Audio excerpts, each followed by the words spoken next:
आप सभी को मेरा प्यार भरा नमस्कार।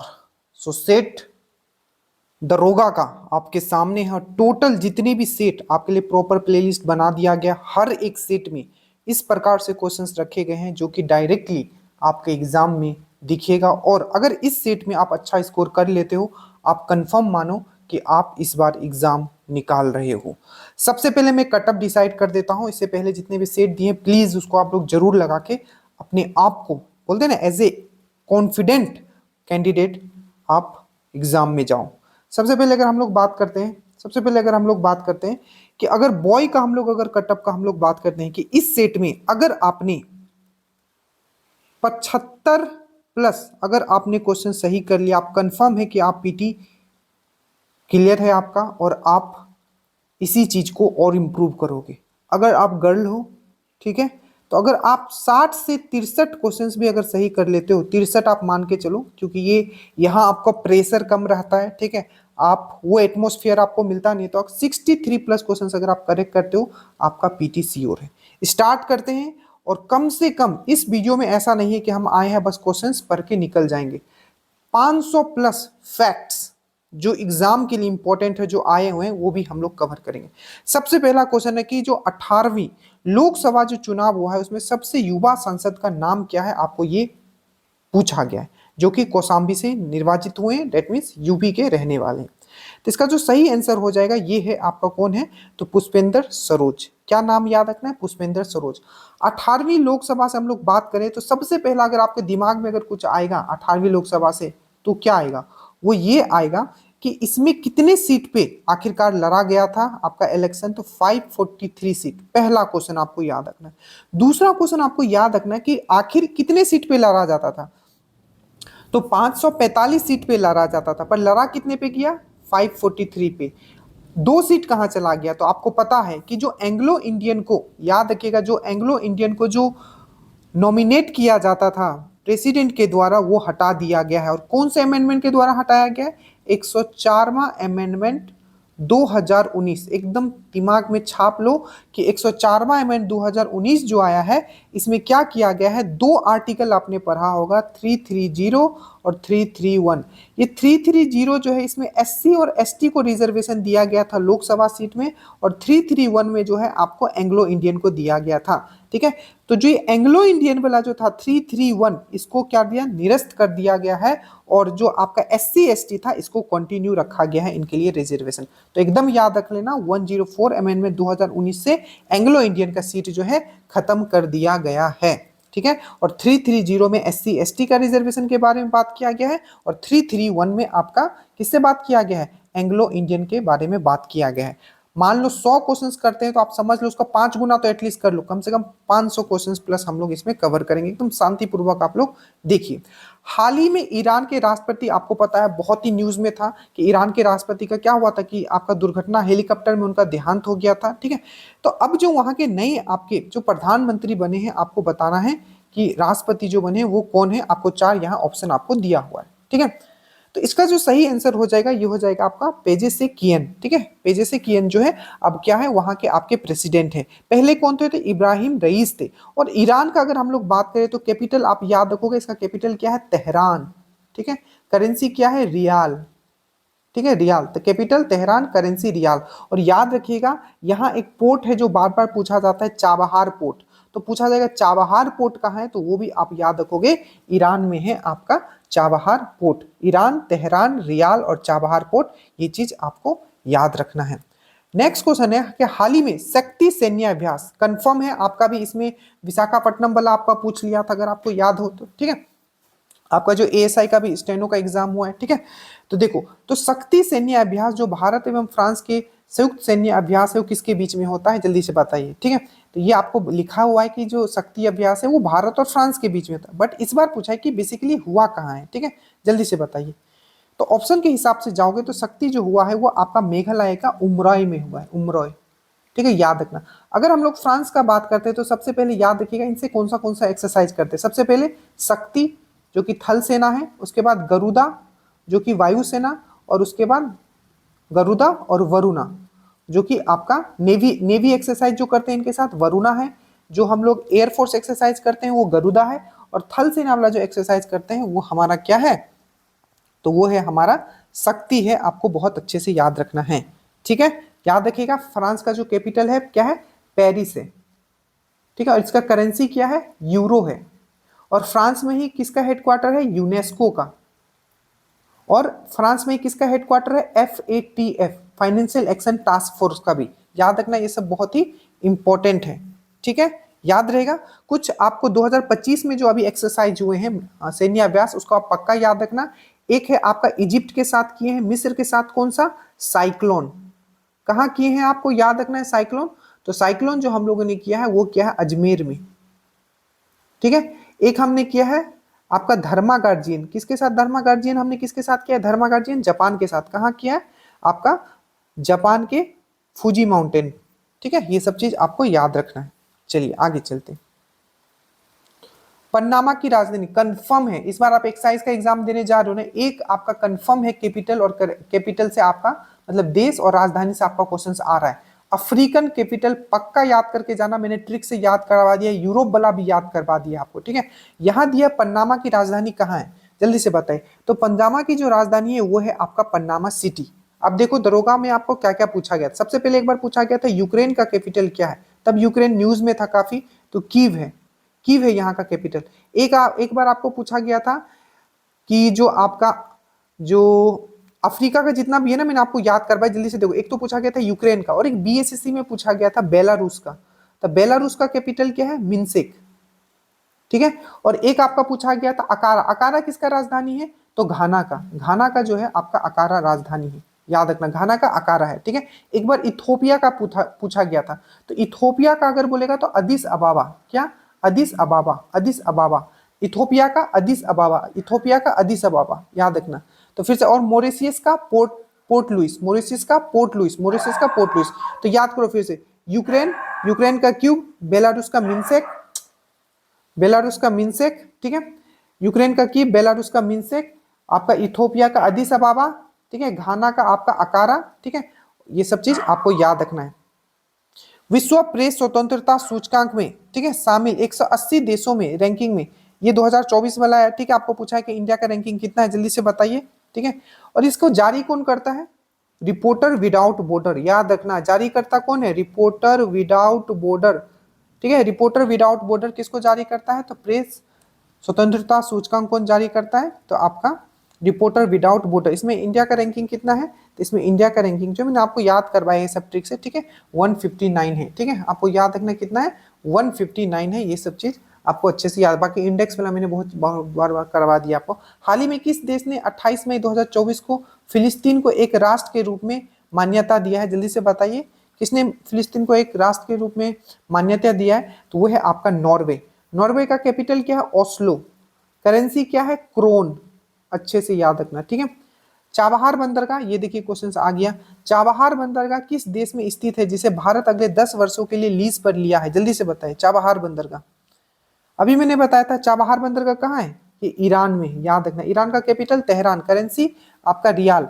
और मैंने एक बंदरगाह बताया था सितवा बंदरगाह, सितवा बंदरगाह कहाँ है, तो म्यांमार में है, म्यांमार में है। और ग्वादर बंदरगाह कहाँ है, ग्वादर, तो ग्वादर बंदरगाह पाकिस्तान में है, याद रखना। ठीक है, सीरिया का कैपिटल क्या है, तो दमस्कस, सीरिया का कैपिटल क्या है, दमस्कस, याद रखना, दमस्कस, दमस्कस, दमस्कस है सीरिया का कैपिटल। इजराइल, अच्छे से याद रखना, बहुत इंपॉर्टेंट है, इजराइल का कैपिटल है जेरूसलम।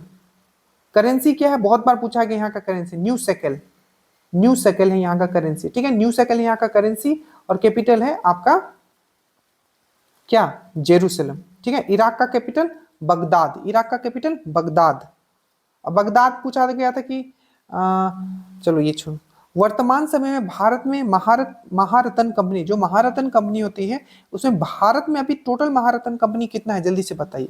बहुत इजी सा क्वेश्चन है ये, तो इसका जो सही आंसर हो जाएगा ये हो जाएगा आपका 14 है। टोटल कितना है अभी महारत्न कंपनी, 14 है। जो सबसे लेटेस्ट वाला है जो 14 नंबर का, वो कौन सा है, तो वो है आपका हेल, हिंदुस्तान एरोनॉटिक्स लिमिटेड। क्या है, हिंदुस्तान एरोनॉटिक्स लिमिटेड। इसका हेडक्वार्टर कहाँ है, बेंगलोर में है।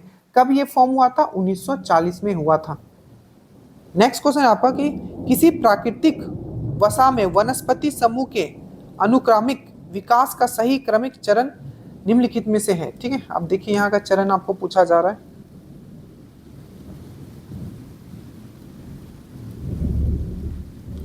इसको आप थोड़ा पढ़ लीजिए, ठीक है।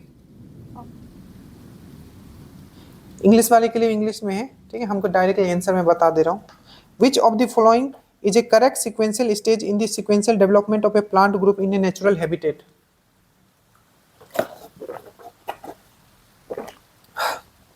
इसका होगा B, migration, stabilization, competition and exposure. ये पैटर्न है, ठीक है। अब ये है आपका कि हाल ही में जीएसटी आपको पता होगा, गुड एंड सर्विसेज टैक्स। तो जीएसटी अपीलीय न्यायाधिकरण के पहले अध्यक्ष किनको बनाया गया, आपको पूछा गया, ठीक है। अपीलीय न्यायाधिकरण के पहले अध्यक्ष किनको बनाया गया? तो इसका जो सही है ये है आपका कपिल सिब्बल को बनाया गया है। एक बार चेक कर लेना, कपिल सिब्बल ही थे शायद, ठीक है। बाकी एक बार जरूर चेक कर लीजिएगा। देखिए अगर जीएसटी का हम लोग बात करें, सबसे पहला क्वेश्चन आपको याद रखना है, जीएसटी एक बार बहुत बार एग्जाम पूछ किस टाइप का टैक्स है, तो इनडायरेक्ट टैक्स है। क्या है? इनडायरेक्ट टैक्स है। दूसरा, जीएसटी डे हम लोग कब मनाते थे? 1 जुलाई को, और 1 जुलाई को हम लोग डॉक्टर डे भी मनाते हैं, तो 1 जुलाई को हम लोग जीएसटी डे मनाते हैं। कौन से अमेंडमेंट के थ्रू आया था? तो 101 अमेंडमेंट के थ्रू आया था। ये चीज याद है, ये तीनों पॉइंट आपको इससे आपको याद रखना है, ठीक है। क्योंकि ये इंप्लीमेंट कब हुआ था? 1 जुलाई 2017 से ये इंप्लीमेंट है। पुल्टीजियर, आपने पुल्टीजियर अवार्ड सुना होगा, ठीक है। तो जो पुल्टीजियर अवार्ड है बेसिकली, ठीक है, पुल्टीजियर अवार्ड जो है बेसिकली, ठीक है, ये किस क्षेत्र में दिया जाता है आपको पूछा जाए। पुल्टीजियर अवार्ड 2024 जन सेवा हेतु प्रबलित पत्रकारों को दिया गया यह अवार्ड संबंधित है, ठीक है। तो पत्रकारिता से ही होगा, तो सिंपल, इसमें तो कुछ है नहीं। अब देखो जो जो मैं पॉइंट्स यहाँ बता रहा हूँ बहुत इंपॉर्टेंट है। सबसे पहले याद करो, एक अवार्ड दिया जाता है मैथमेटिक्स के क्षेत्र में, गणित के क्षेत्र में, जिसको हम बोलते हैं एबल अवार्ड। तो एबल अवार्ड याद रखना, गणित का इसको नोबेल बोला जाता है। 2024 में किसको मिला था, 2025 में किसको मिला था, इसमें से क्वेश्चन सब छपेंगे। तो 2024 में जो मिला था टेलग्रेड को मिला था, किसको? टेलग्रेड को। और 2025 में जो मिला है, इंपॉर्टेंट है, याद रखिएगा, ये जापान के एक गणितज्ञ हैं जिनका नाम है मासाकाई काजीवारा। तो मासाकाई एटलीस्ट याद रखना, मासाकाई, ठीक है। तो ये हो गया एबल अवार्ड जो कि गणित के क्षेत्र में दिया जाता है। एक अवार्ड आपका दिया जाता है, आपका ये है पुल्टीजियर, एक है प्रिट्जकर प्राइज दिया जाता है। प्रिट्जकर प्राइज किस क्षेत्र में दिया जाता है? प्रिट्जकर, तो ये दिया जाता है आपका आर्किटेक्चर के क्षेत्र में, वास्तुकला के क्षेत्र में।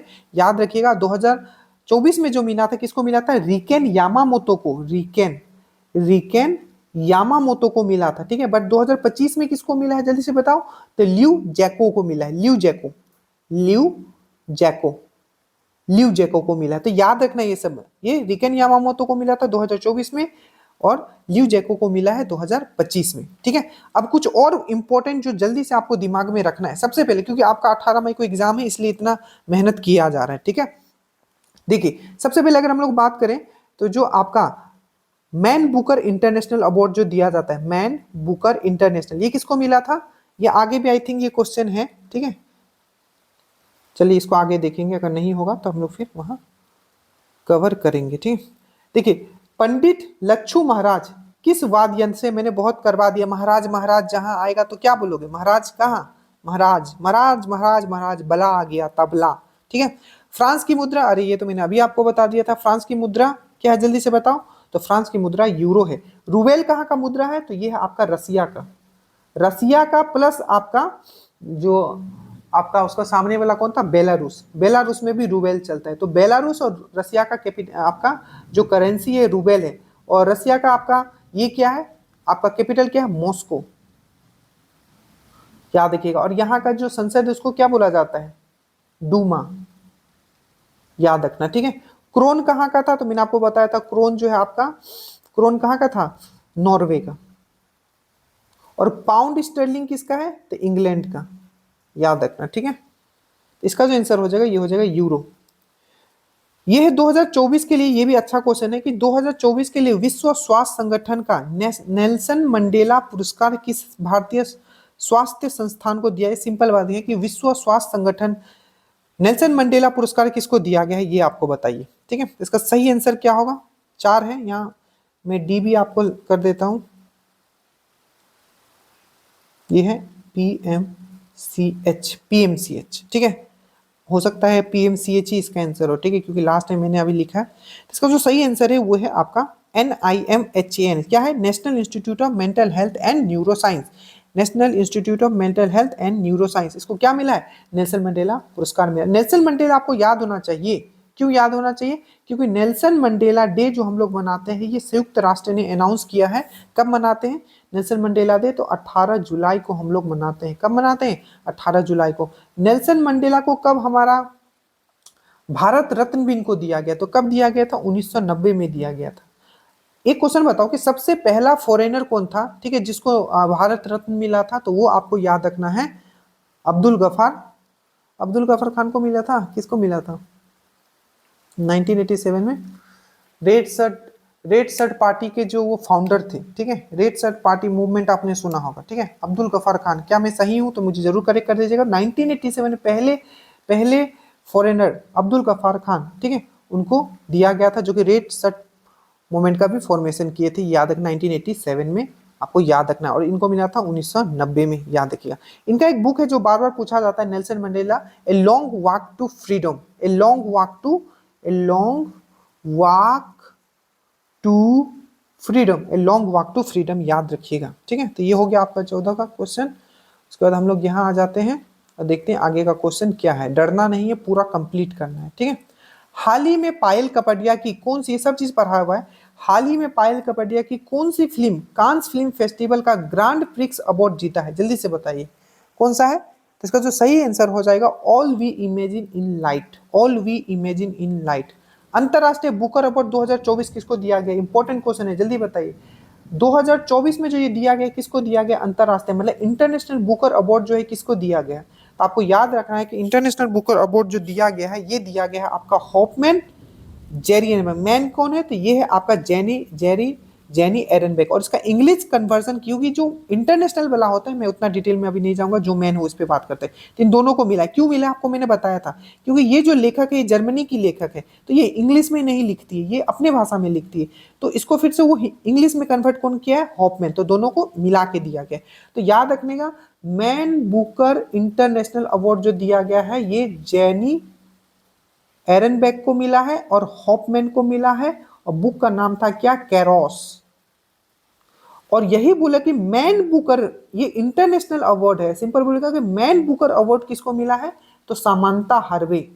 सामांता हार्वे, इनका बुक का नाम क्या था? ऑर्बिटल, ठीक है। यही आपको अगर मैं पूछ लूं, क्योंकि अब 34वां आपका सरस्वती सम्मान दे दिया गया है। सरस्वती सम्मान हो चाहे व्यास सम्मान हो, के बिरला फाउंडेशन के द्वारा दिया जाता है। तो 34वां नंबर का जो सरस्वती सम्मान मिला है, वो याद रखना साधु भद्रा सेठ को मिला है, ठीक है, साधु भद्रा सेठ को मिला है। तो आप यहाँ याद रखना, साधु को मिला है। किसको मिला है? साधु को मिला है। S for Saraswati, S for sadhu, साधु को मिला है, याद रखना, ठीक है। और जो आपका 34वां नंबर का जो व्यास सम्मान जो मिला है, ये मिला है सूर्यबाला को। ये हिंदी में लिखती है सूर्यबाला। तो देखो, साधु को मिला है सरस्वती, साधु को मिला है सरस्वती, और व्यास सम्मान जो मिला है वो मिला है सूर्यबाला को। इसलिए सूर्य दिन भर बिजी रहता है, दिन भर बिजी रहता है। सूर्य व्यस्त है तो व्यास, तो सूर्यबाला मिला, व्यास सम्मान मिला है सूर्यबाला को, सरस्वती सम्मान मिला है साधु को। और व्यास सम्मान सूर्यबाला को किस किताब के लिए मिला है? कौन देश को वासी को मिला है। कौन देश को वासी को। और एक और याद रख लेना, जो नोबेल अवार्ड जो 2024 वाला में था, उसमें आपको नोबेल अवार्ड जो 2024 में लिटरेचर में किसको मिला था? तो हैन कैंग को मिला था। हैन कैंग।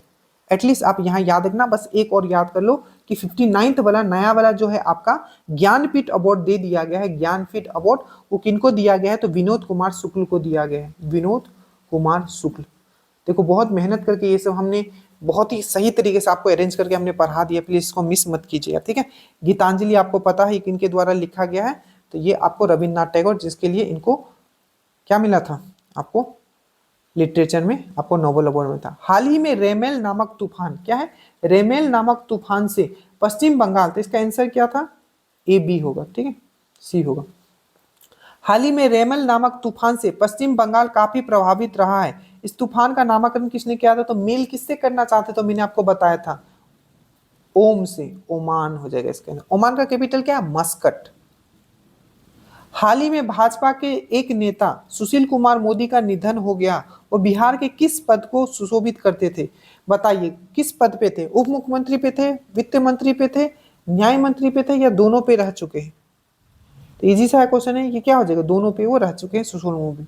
अब आ गया बुक, कंफर्म है, लिख लो, एक किताब आपके एग्जाम में छपने वाला है एकदम, ठीक है। हाउ टू बी हैप्पी किसके द्वारा लिखा गया? जल्दी से बताइए, how to be happy. How to be happy जो लिखा गया है, याद रखिएगा, हाउ टू बी हैप्पी जो लिखा गया है, सब आपको मैंने ट्रिक से भी याद करवाया था। ये उनके ही द्वारा लिखा गया है जिनके द्वारा लिखा गया hold on to your dream. Hold on to your dream, hold on to your dream. तो याद रखिएगा, हाउ टू बी हैप्पी या hold on to your dream किनके द्वारा लिखा गया है? तो ये लिखा गया है आपका रस्किन बॉन्ड के द्वारा। Ruskin bond. आप कुछ कुछ याद करो जो मैंने आपको याद करवाया था। पहला मैंने आपको बोला था विटनेस। विटनेस किसने लिखा है? विटनेस किसने लिखा है? साक्षी मलिक ने लिखा है विटनेस। दूसरा मैंने आपको बताया था I have the street. I have the street किसने लिखा था? आर अश्विन ने लिखा था, रविचंद्र अश्विन ने लिखा था I have the street. Witness Sakshi Malik. उसके बाद मैंने आपको करवाया था हाउ टू बी हैप्पी, ये तो मैंने आपको बता दिया। Hold on to your dreams भी मैंने बता दिया, किसने? रस्किन बॉन्ड ने लिखा है। उसके बाद आपको मैंने एक और बताया था bring it on. Bring it on किसने लिखा है? दीपा मलिक ने लिखा है। दीपा मलिक ने लिखा है। दीपा मलिक ने लिखा है। उसके बाद मैंने आपको बताया था सोर्स कोड।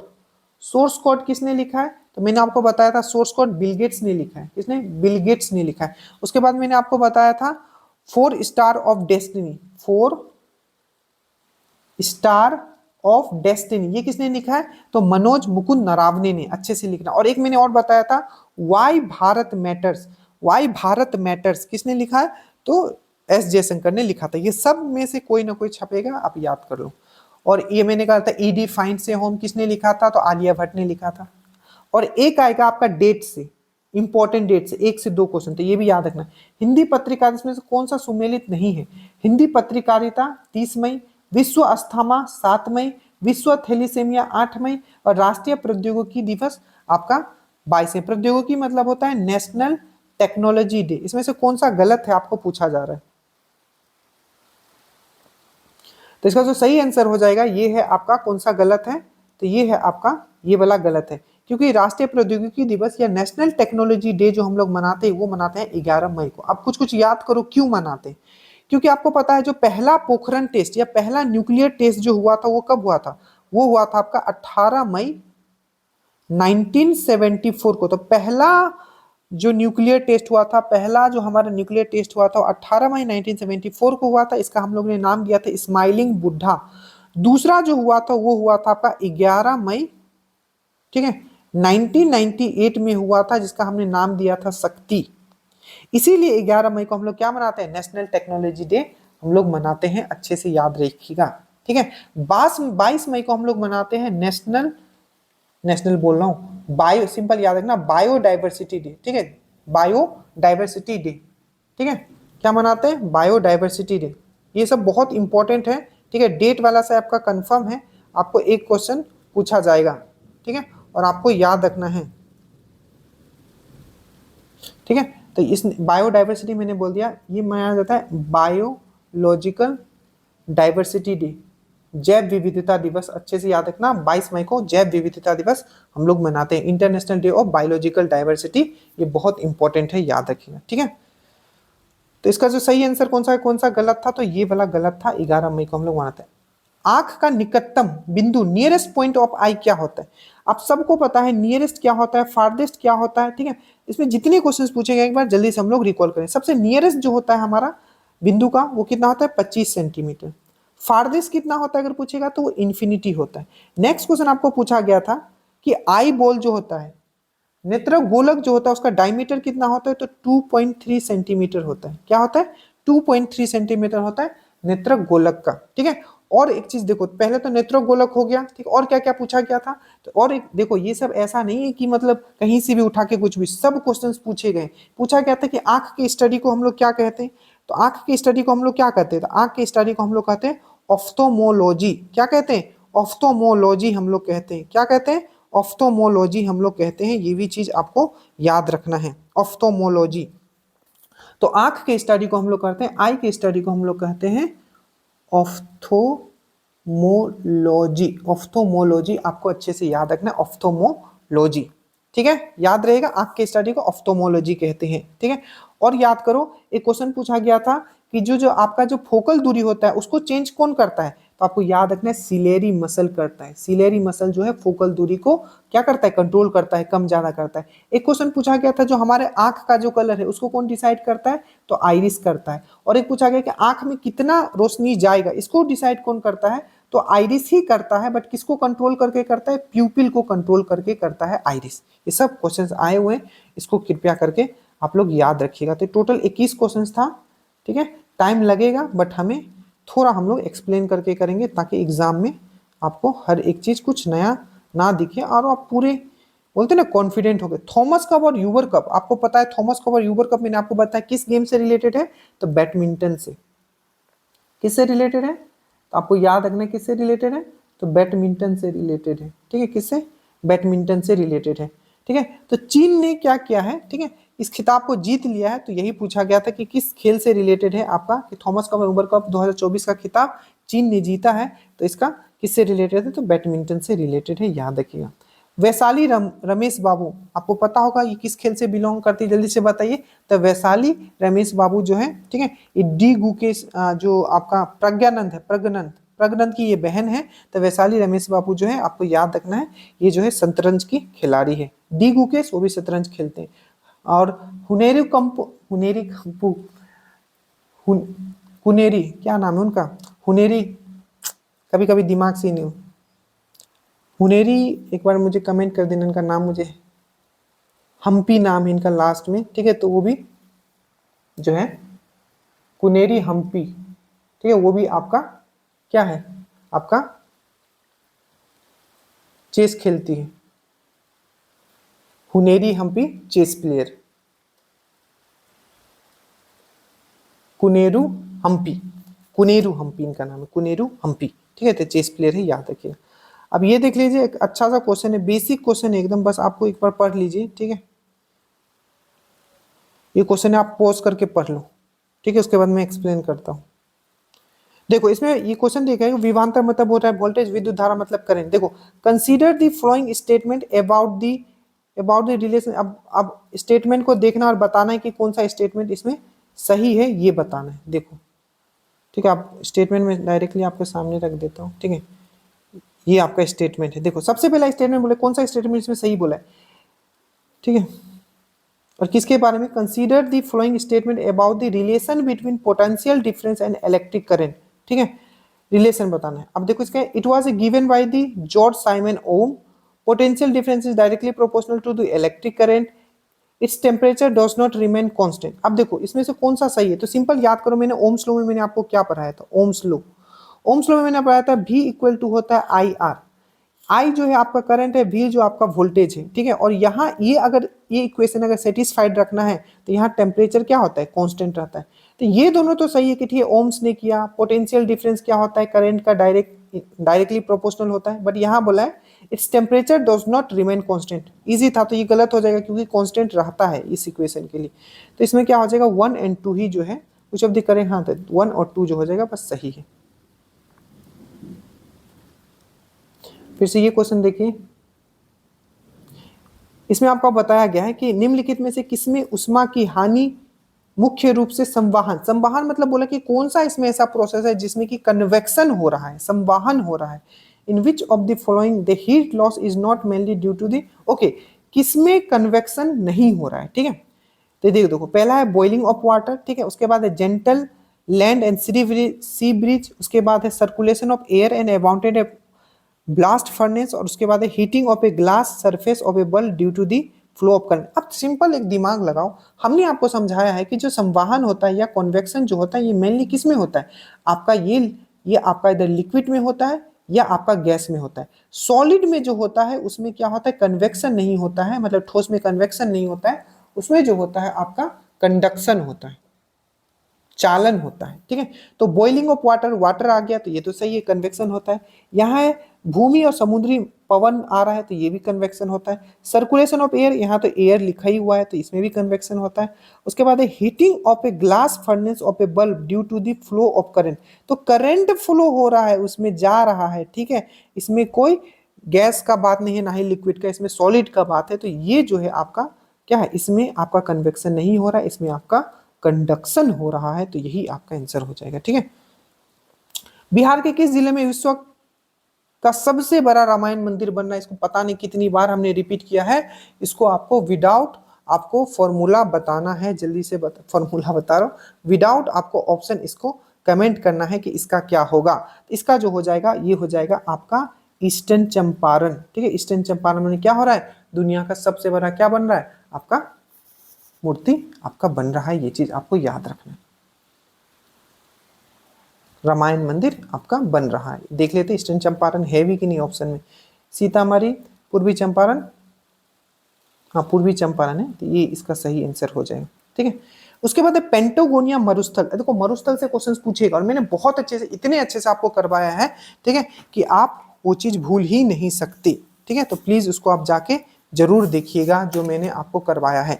देखो तो सबसे पहले पेंटागोनिया मरुस्थल, पेंटागोनिया मरुस्थल कहाँ है, तो आपको याद रखना है ये है आपका अर्जेंटीना और आपका चिली में है, ठीक है। अर्जेंटीना और चिली में, चिली यहाँ दिया हुआ नहीं है। तो पेंटागोनिया आपको मैंने पहले भी करवाया ये सब चीज, ठीक है। तो पेंटागोनिया जो है आपका अर्जेंटीना प्लस चिली में है। और अगर कंट्री नहीं दिया हो तो ये कौन सा महाद्वीप में होगा, जल्दी से बताओ, कौन सा कॉन्टिनेंट में होगा, तो साउथ अमेरिका में होगा। क्या होगा आपका, ये साउथ अमेरिका में होगा। आप कुछ कुछ याद करो जो मैंने आपको बताया था। सबसे पहले तो आपने देखा पेंटागोनिया, ये क्या है, अर्जेंटीना और आपका चिली में। एक मैंने आपको क्या बताया था, याद करो, आटाकामा।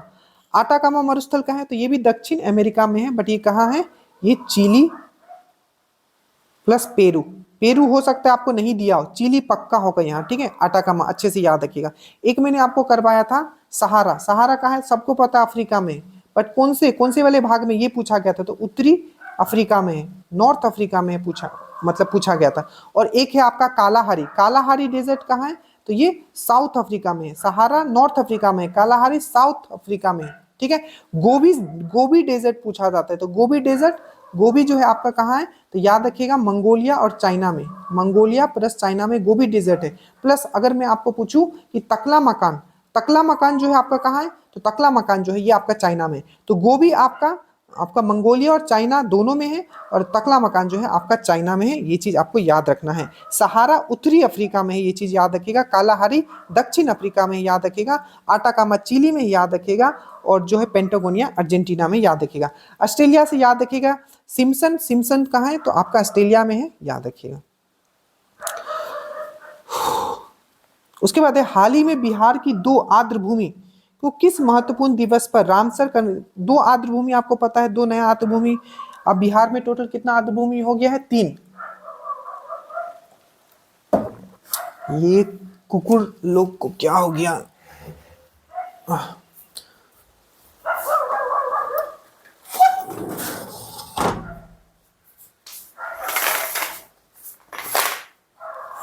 चलिए। तो ये जो है आपको याद रखना है इसमें कि किस दिन अनाउंस किया गया है कि 2 और जुड़ा है। 2 कौन कौन है, 81 एंड 82 नंबर का। ये है नागी बर्ड सेंचुरी और ये है नकटी बर्ड सेंचुरी। और ये दोनों जो है आपका कहाँ है, तो ये जो है आपका जमुई में है। अच्छे से याद रखना कहाँ है, आपका जमुई में है, ठीक है। और याद रखना किस दिन, तो विश्व पर्यावरण दिवस के दिन इसको घोषित किया गया था। ये भी चीज आपको याद रखना है। और ये जो आर्द्र भूमि दिवस जो हम लोग मनाते हैं, ये कब मनाते हैं, तो 2 फरवरी को हम लोग आर्द्र भूमि दिवस हम लोग मनाते हैं। क्या मनाते हैं, 2 फरवरी को। और 2025 का थीम क्या था, ऑलरेडी दरोगा में इस पे पूछा गया क्वेश्चन, तो protecting wetland for our common future, protecting wetland for our common future, protecting wetland for our common future. अब कुछ कुछ याद करो। टोटल जो रामसर साइट हमारे भारत में कितना है, अब हो गया है 89।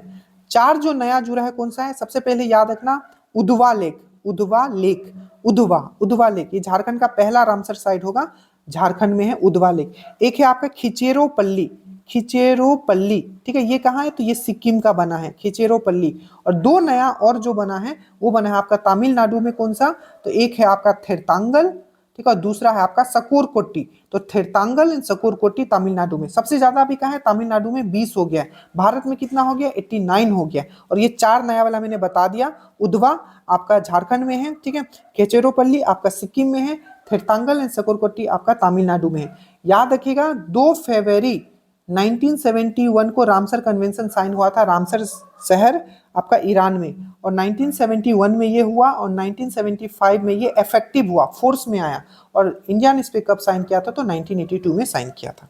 याद रखिएगा। भेड़ाघाट पे कौन सी जलप्रपात है, आपको यहाँ ये पूछा जा रहा है। क्या पूछा जा रहा है, भेड़ाघाट पर कौन सी जलप्रपात है। तो आपको याद रखना है भेड़ाघाट पे कौन सी जलप्रपात है, तो आपको याद रखना है, देखिए भेड़ाघाट पे कौन सी, तो ये आपका दूध धारा, ठीक है, और धुआंधार, ठीक है। तो देखो ये दूध धारा, ठीक है, और आपका ये जो है आपका धुआंधार, ये दोनों जो है आपका नर्मदा नदी। मैंने एक तरीके से आपको याद करवाया था, धारा धारा जब गिरता है ना, कोई चीज नरम हो जाता है, तो नर्मदा पे है, ठीक है। तो भेड़ाघाट पे यही है, आपको चीज याद रख लेना, ठीक है। और याद रखना चुलिया, चुलिया जो ये चंबल रिवर पे है, ठीक है। एक दूध धारा जो है, दूध धारा, एक दूध धारा जो है ना, ये दूध धारा है, ठीक है, इसको मैं एक बार चेक कर लूंगा। एक दूध धारा जो है आपका कर्नाटका प्लस गोवा के बॉर्डर पे भी है, ये भी चीज आपको याद रखना है, ठीक है। पर ये भेड़ाघाट अगर ये दिया हुआ है, तो दूध धारा आपको याद रखना, ये नर्मदा नदी भेड़ाघाट पर है, ठीक है। और दूध धारा भी नर्मदा, चुलिया आपको याद रखना है, ये आपका चंबल नदी पे, इसका आंसर आपका ये होगा, ठीक है। और ये चंबल नदी पे कौन सा है, चुलिया, जो कि राजस्थान में। और भारत का सबसे ऊंचा वाला कौन सा है जलप्रपात, तो आपको याद रखना है होगेन कॉल, होगेन कॉल, जो कि किस पे है, वाराही नदी पे है। और भारत का नाइगरा किसको बोला जाता है, भारत का नाइगरा किसको बोला जाता है, नाइगरा वाटरफॉल, तो वो है आपका चित्रकूट वाटरफॉल को, चित्रकूट को भारत का नाइगरा कहा जाता है, जो कि इंद्रावती रिवर पे है आपका छत्तीसगढ़ में, ठीक है, याद रहेगा। और इसका जो हो जाएगा, ये हो जाएगा आपका, ये हो जाएगा, ठीक है। डुडुमा कहाँ है, तो डुडुमा एक बार चेक कर लेना, डुडुमा आई थिंक ये उड़ीसा में था, ठीक है, उड़ीसा, डुडुमा, ठीक है, एक बार जरूर चेक कर लेना। चलिए डुडुमा ये उड़ीसा में है, ठीक है, याद रखना। चुलिया ये राजस्थान में, चंबल रिवर पे। चलिए अंगोरा ऊन किस जानवर से प्राप्त होता है, तो ये है आपका खरगोश, याद रखना, किससे, खरगोश से। इसमें आपको सही सुमेलित करना है। एक आपका 1 से 2 क्वेश्चन आपका इन्वायरमेंट एक्ट पे आएगा, एकदम तैयार रहे, जितना आपको इंडिया वाला करवाया गया है या वर्ल्ड लेवल पे। यहाँ है, इसमें पूछा है कि इसमें सही का चुनाव करना है। क्योटो प्रोटोकॉल, जलवायु परिवर्तन, रामसर, ठीक है, मोइक, जल प्रदूषण, ऑपरेशन फ्लड, पानी से, इनमें से कोई नहीं। तो देखो इनमें से कोई नहीं है जो आपका क्या है, मिलान में है। देख लो एक बार, सही देख लो कौन सा सही है इसमें, तो इसका डी हो जाएगा, क्योंकि इसमें से कोई भी सही मिलान में नहीं है। क्योंकि ऑपरेशन फ्लड जो था ये मिल्क से रिलेटेड था, ठीक है। रामसर जो है ये आर्द्र भूमि, डेट मीन्स रामसर जो है आपका आर्द्र भूमि से रिलेटेड था, ठीक है, वेटलैंड से रिलेटेड था, जो मैंने अभी बताया, तो ये भी गलत है। क्योटो प्रोटोकॉल याद रखना, क्योटो प्रोटोकॉल जो था ये था आपका ग्रीन हाउस गैस से रिलेटेड था, ग्रीन हाउस गैस, अच्छे से याद रखना, ठीक है, ग्रीन हाउस गैस से रिलेटेड था। तो देखो एक याद रखना क्योटो प्रोटोकॉल, ठीक है, ये कब साइन हुआ था, ठीक है, तो ये जो हुआ था आपको याद रखना है 1997 में साइन हुआ था। और ये कब इफेक्टिव हुआ, तो ये हुआ 2005 में ये इफेक्टिव हुआ, ठीक है, याद रखना क्योटो प्रोटोकॉल, ये आपका जापान का एक शहर है क्योटो, 1997 में हुआ, 2005 में इफेक्टिव हुआ। और ये ग्रीन हाउस गैस से रिलेटेड है, ठीक है, ग्रीन हाउस गैस से रिलेटेड है, हरित गैस जो होता है, ठीक है। और दूसरा एक याद रखना है आपको मॉन्ट्रियल प्रोटोकॉल, मॉन्ट्रियल प्रोटोकॉल। तो मॉन्ट्रियल प्रोटोकॉल कब आया था, तो 1987 में आया था। और ये इफेक्टिव कब हुआ, तो 1989 में। और ये किससे रिलेटेड है, तो ओजोन को बचाने से, ओजोन परत को बचाने से, याद रखना। इसे ओजोन परत, ओजोन संरक्षण दिवस हम लोग कब मनाते हैं, 16 सितंबर को मनाते हैं, इसीलिए 16 सितंबर 1987 को ये साइन हुआ था। तो ये सब आपको यहाँ से याद रखना है। ब्रह्म समाज का सिद्धांत है, बहुत ही इंपॉर्टेंट क्वेश्चन है। ब्रह्म समाज का जो सिद्धांत है वो क्या है, नास्तिक, जल्दी से बताइए।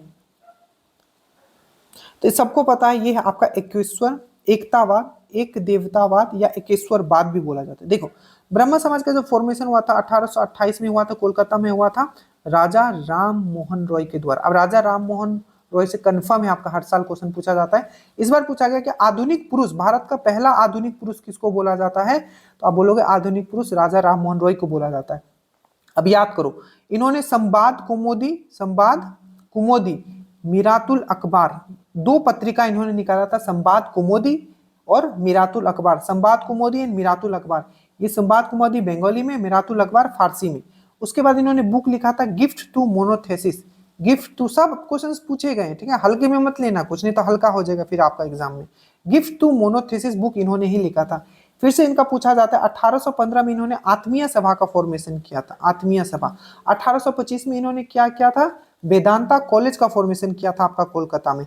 और 1828 में इन्होंने क्या किया, ब्रह्म समाज का फॉर्मेशन किया। याद रखिएगा एकेश्वर बात को ये फॉलो करते थे, ठीक है। इनका देहांत जो हुआ था, इनको राजा का उपाधि किसने दिया था, तो अकबर द्वितीय ने दिया था, अकबर सेकेंड ने। तो पूछा जाएगा इनको राजा का उपाधि किसने दिया था, अकबर द्वितीय ने। इनका देहांत कहाँ हुआ था, तो याद रखिए 1833 में। इनका जो कब्र है अभी इंग्लैंड के ब्रिस्टॉल में है। ये सब याद रखना बहुत इंपॉर्टेंट है। कोसी नदी का उद्गम स्थल क्या है, ठीक है। एक बार दरोगा में पूछ लिया कि कोसी नदी गंगा से कहाँ मिलती है, यहाँ पूछ लिया कि कोसी नदी का उद्गम स्थल क्या है, ठीक है। तो कोसी नदी का जो उद्गम स्थल है, कोसी नदी का उद्गम स्थल है,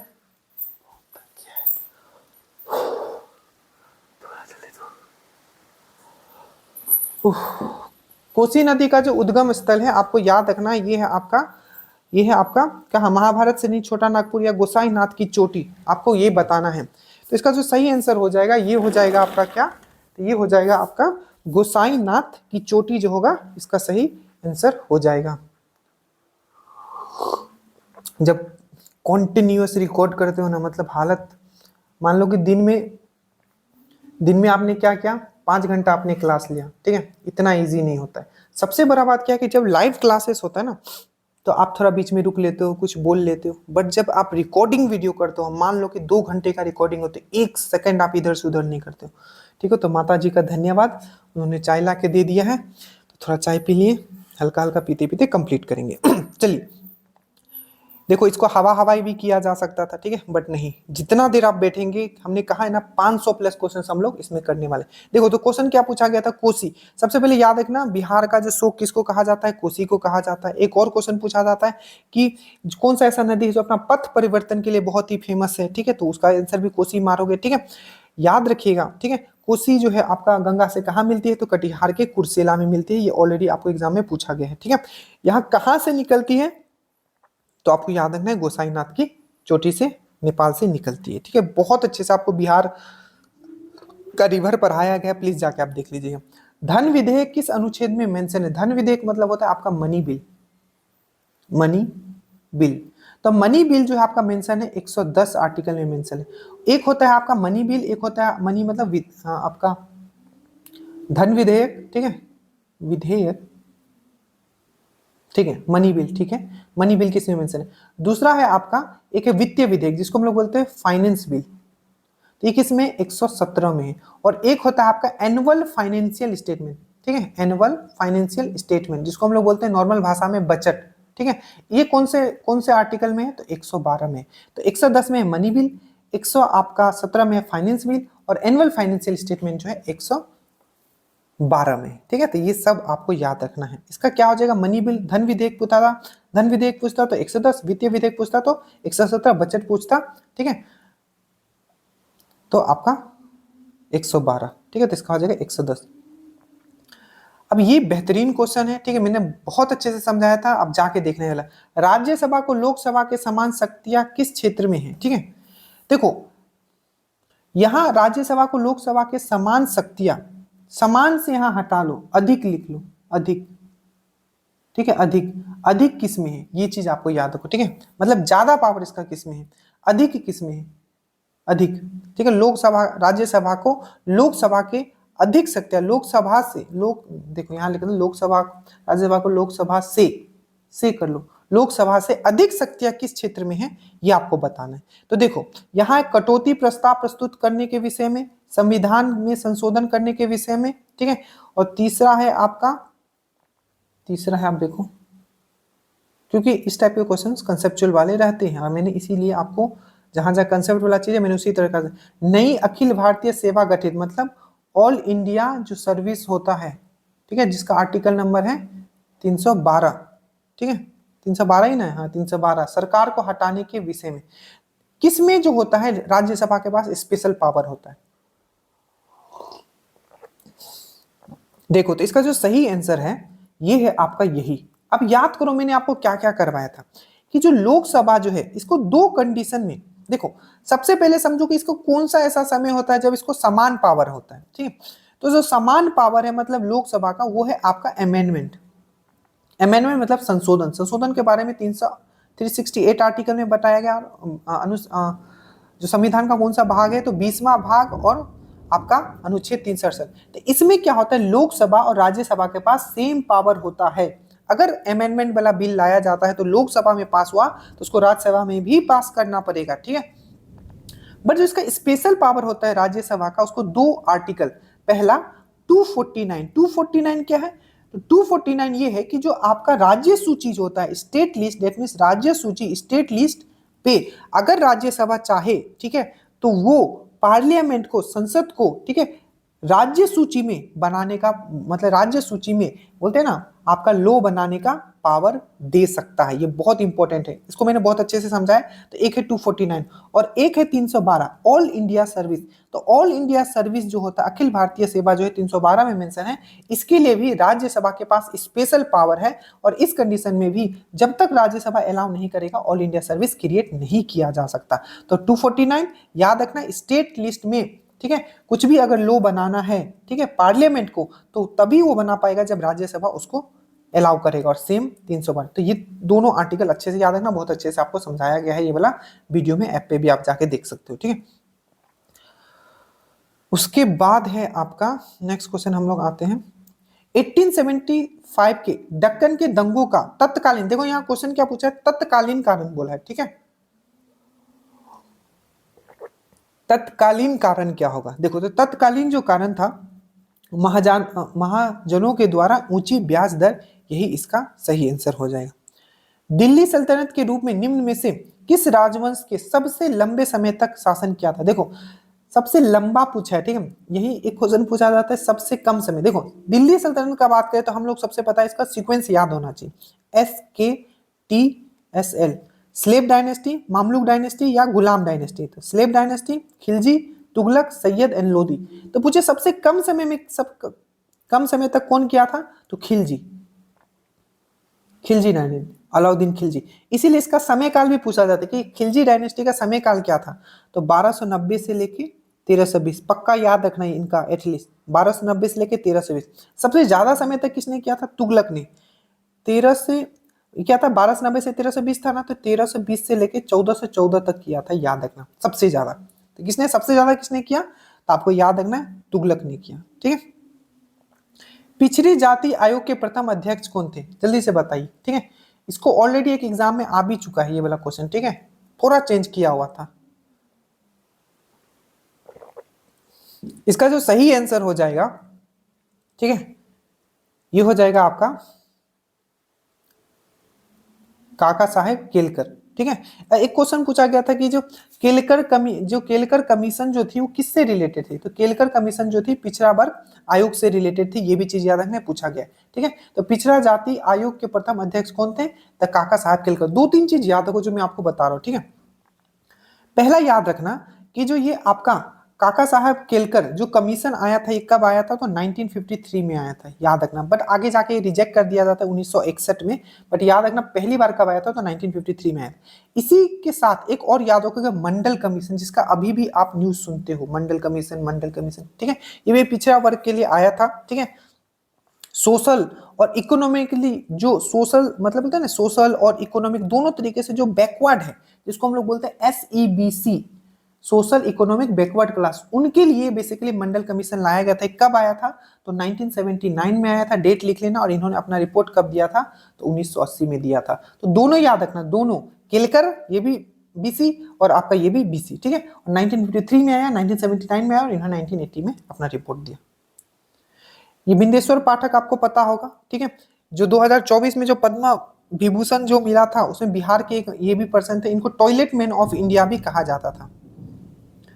भारतीय न्यायिक व्यवस्था PIL जिसको बोला जाता है पब्लिक इंटीग्रेशन लिटिगेशन, ठीक है, पब्लिक इंटरेस्ट लिटिगेशन। तो भारतीय न्यायिक व्यवस्था में जब जनहितवाद याचिका PIL की शुरुआत हुई उस समय सबको पता है कि न्यायाधीश कौन थे, जल्दी से बताइए। तो उस समय न्यायाधीश कौन थे? उस समय जो न्यायाधीश थे आपके कौन थे? PN भगवती। कौन थे आपके? PN भगवती जो हो जाएगा इसका सही आंसर हो जाएगा, ठीक है, PN भगवती, याद रखिएगा, बहुत इंपॉर्टेंट है। अब ये भाग वाला से क्वेश्चंस आपके एग्जाम में रहते हैं तो इसको प्लीज आप अच्छे से देखो, गलत मत करना है इसको, ठीक है। देखो, निम्नलिखित में से कौन सा युग्म सुमिलित नहीं है? जो टोटल 22 भाग है ना हमारा, उसमें से पूछा गया कि निम्नलिखित में से कौन सा युग्म ये है, जल्दी से बताइए। भाग 2 क्या है? नागरिकता है। क्या सही है कि गलत है? बिल्कुल सही है, ठीक है। भाग 1 क्या है? संघ एवं उसके राज्य क्षेत्र, बिल्कुल सही है। भाग 3 मौलिक अधिकार है, 12 से लेकर 35 आर्टिकल। भाग 1 आपात उपबंध, बिल्कुल गलत है, तो यही वाला आपका गलत है, यही आपका आंसर। अब याद करो क्या क्या क्वेश्चन पूछा गया। सबसे पहले याद रखना पार्ट 6, ठीक है, पूछा गया था कि इंडिपेंडेंट, ठीक है, इंडिपेंडेंट जो डिस्ट्रिक्ट का जो बात किया गया है, इंडिपेंडेंट स्वचालित डिस्ट्रिक्ट, इंडिपेंडेंट डिस्ट्रिक्ट का जो बात किया गया बीपीएससी में क्वेश्चन, वो किसमें किया गया? पार्ट 6 में। इसमें कौन से राज्य है? ATM स्क्वायर, ATM का स्क्वायर कर देना, ठीक है, असम, त्रिपुरा और आपका मिजोरम और मेघालय, मिजोरम मेघालय त्रिपुरा और आपका असम। अच्छे से याद रखना, पार्ट 6 में ये दो चीज है, स्पेशल राइट्स इन स्टेट्स को और इंडिविजुअल आपका डिस्ट्रिक्ट बनाने का बात किया गया। उसके बाद आपको याद रखना है पार्ट 7। पार्ट 7 में क्या है, जल्दी से याद करो, ये है आपका पावर का डिस्ट्रीब्यूशन, ठीक है, पावर का डिस्ट्रीब्यूशन आपका किसमें बताया गया? जिसमें कि 3 लिस्ट आपने सुना होगा, ठीक है, राज्य सूची, संघ सूची और आपका समवर्ती सूची, तो वो इसमें मेंशन है। पार्ट 8 में क्या है? तो लैंग्वेज, जो 22 लैंग्वेज है हमारा, 22 लैंग्वेज जो है, ठीक है, जो जिसको कॉन्स्टिट्यूशन स्टेटस मिला हुआ है, तो वो पार्ट 8 में है, ठीक है।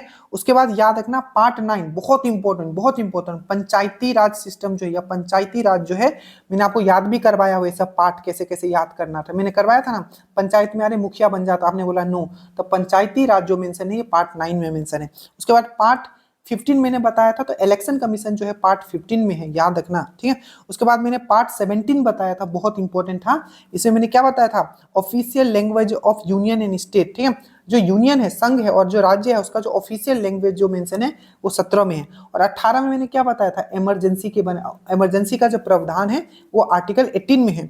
और 20 नंबर में मैंने आपको क्या बताया था? संशोधन अमेंडमेंट का लेखा जोखा है, तो ये 8 में हो, ये आपदा जो 8 में नहीं 18 में होगा, ठीक है। ये सब याद रखना पीछे करके, नहीं तो बोलने का क्या ही फायदा फिर। देखो, महासागरों की सतह पर सूर्य और चांद के गुरुत्व के आकर्षण, ठीक है, से क्या बनता है? बहुत इजी का क्वेश्चन, जो महासागर है, जो आपका ओशियंस है, ठीक है, तो जो आकर्षण होता है आपका चांद और सूर्य के वजह से, उसमें क्या बनता है? जल्दी से बताइए। तो क्या बनता है? लहरें, अफवाह और धाराएं, तो ज्वार भाटा बनता है। किस कोयले में कार्बन की मात्रा अधिकतम होती है? सबसे पहले ये पूछा गया, जल्दी से देखिए। अब सबको पता है सबसे बेस्ट कोयला वही होगा जिसमें सबसे ज्यादा कार्बन होगा, तो इसका आंसर क्या हो जाएगा? एंथ्रासाइड। दूसरा, सबसे खराब कोयला कौन सा है? तो ये हो जाए, सबसे खराब कौन सा होगा? तो पीट। बोला जाएगा भूरा कोयला किसको बोला जाता है? तो लिग्नाइट। भारत में सबसे ज्यादा कोयला कौन सा मिलता है? तो बिटामिनस। तो सबसे अच्छा कोयला एंथ्रासाइड, सबसे खराब आपका पीट, जिसमें जितना कार्बन होगा वो उतना अच्छा कोयला होगा, तो इसमें सबसे ज्यादा कार्बन होता है, ठीक है। और भारत में सबसे ज्यादा कौन सा मिलता है? तो बिटामुनस। और भूरा कोयला किसको बोलते हैं? ब्राउन कोल, तो लिग्नाइट। भारतीय भैंसों में सर्वाधिक दूध देने वाली भैंस कौन सी है? याद रखिएगा, इसका प्रजाति का नाम भी याद रखिएगा कि किसको किसको भैंस बोलते हैं, ठीक है, तो ये भी आपको अच्छे से याद रखना है, ठीक है। आप जल्दी से बताइए सबसे ज्यादा दूध कौन देता है? आप बोलोगे सर हमको क्या पता कौन देता है, बट याद करना पड़ता है, ठीक है, ये सब क्वेश्चन। तो यहाँ है जफराबादी सूरती मूर्ति, मैंने याद करा, बता रहे सूरत मूरत जैसा भी बनाने लगेगा भैंस की जैसे ही, ठीक है। तो जफराबादी हो गया, सूरती हो गया, ठीक, तराई हो गया, तैरते रहता है देखे हो पानी में घुस के भैंस को, मुर्रा। तो जहां तक मैं समझ पा रहा हूं इसका सही जो आंसर होगा ये होगा आपका मुर्रा, जो सबसे ज्यादा देता है, याद रखें। आम्रपाली किस फसल की प्रजाति है? एकदम पक्का याद कर लो, एक इससे भी आएगा, हमने डाला हुआ है। आम्रपाली किसका है? धान का है, गेहूं का है, आम का है, अंगूर का है? तो ये जो है आम्रपाली जो है आपका इसका हो गया। मालदो किसका होता है, वो भी ये इसका ही होता है, ठीक है, आम का ही होता है। धान का क्या क्या था मैंने बहुत बताया था, ठीक है, पूसा मैंने बताया था, ठीक है, सुगंधा मैंने बताया था, ओस मैंने बताया था, बोरो मैंने बताया था, आईआर मैंने बताया था। गेहूं का मैंने क्या बताया, सोनालिका मैंने बताया था, ठीक है, अर्जुन मैंने बताया था, कल्याण सोना मैंने बताया था। याद रखना, ये सब याद रखना, ठीक है। ये सब क्वेश्चंस आपका साइंस वाला हवा हवाई है, आप लोग इजी कर लोगे, सब चीज आपको करवाया गया है। स्टेटस में क्वेश्चंस डाला जाता है तो लिंक नीचे स्टेटस के क्वेश्चंस फॉलो किया करो, लिंक नीचे है एकदम, स्टेटस के क्वेश्चन फॉलो किया। देखो जो आपका पानी की स्थायी कठोरता, क्या बोला है, पानी की स्थायी कठोरता को दूर करने के लिए परमानेंट, देखो दो तरीके का होता है, एक है मैग्नीशियम और कैल्शियम। तो मैग्नीशियम और कैल्शियम जो ये सॉल्ट है, अगर आपका सल्फेट का बनेगा या क्लोराइड का बनेगा, जैसे कि magnesium sulphate, magnesium chloride, calcium sulphate, calcium chloride, तो अगर सल्फेट और क्लोराइड का सॉल्ट बनेगा मैग्नीशियम और कैल्शियम का, तो परमानेंट हार्डनेस आ जाएगा वाटर में, और इसको आपको तभी आप दूर कर पाओगे जब इसमें आप वॉशिंग सोडा डालोगे, ठीक है। और वॉशिंग सोडा का फॉर्मूला क्या होता है, सोडियम कार्बोनेट 10H2O, ठीक है, Na2CO3 10H2O है आपका वॉशिंग सोडा का फॉर्मूला, याद रखना। और अगर ये तो परमानेंट, अगर टेम्पोररी हार्डनेस जो आता है वो कब आता है, जब मैग्नीशियम और कैल्शियम का जब बाई कार्बोनेट आ जाएगा, जैसे magnesium hydrogen carbonate, calcium hydrogen carbonate, जब इन दोनों का बाई कार्बोनेट आ जाएगा, जैसे मैग्नीशियम बाइकार्बोनेट, कैल्शियम बाइकार्बोनेट, तब वो टेम्पोररी हार्डनेस होगा। इसको कैसे हटा सकते हैं, तो सीधा बॉयल, याद रखना पूछा क्या है, अगर परमानेंट रहेगा तो वॉशिंग सोडा डालना पड़ेगा, और अगर टेम्पोररी हार्डनेस रहेगा तो उसको बॉईल करके हटा सकते हैं। और किससे कब टेम्पोररी होगा कब परमानेंट होगा, याद रखना।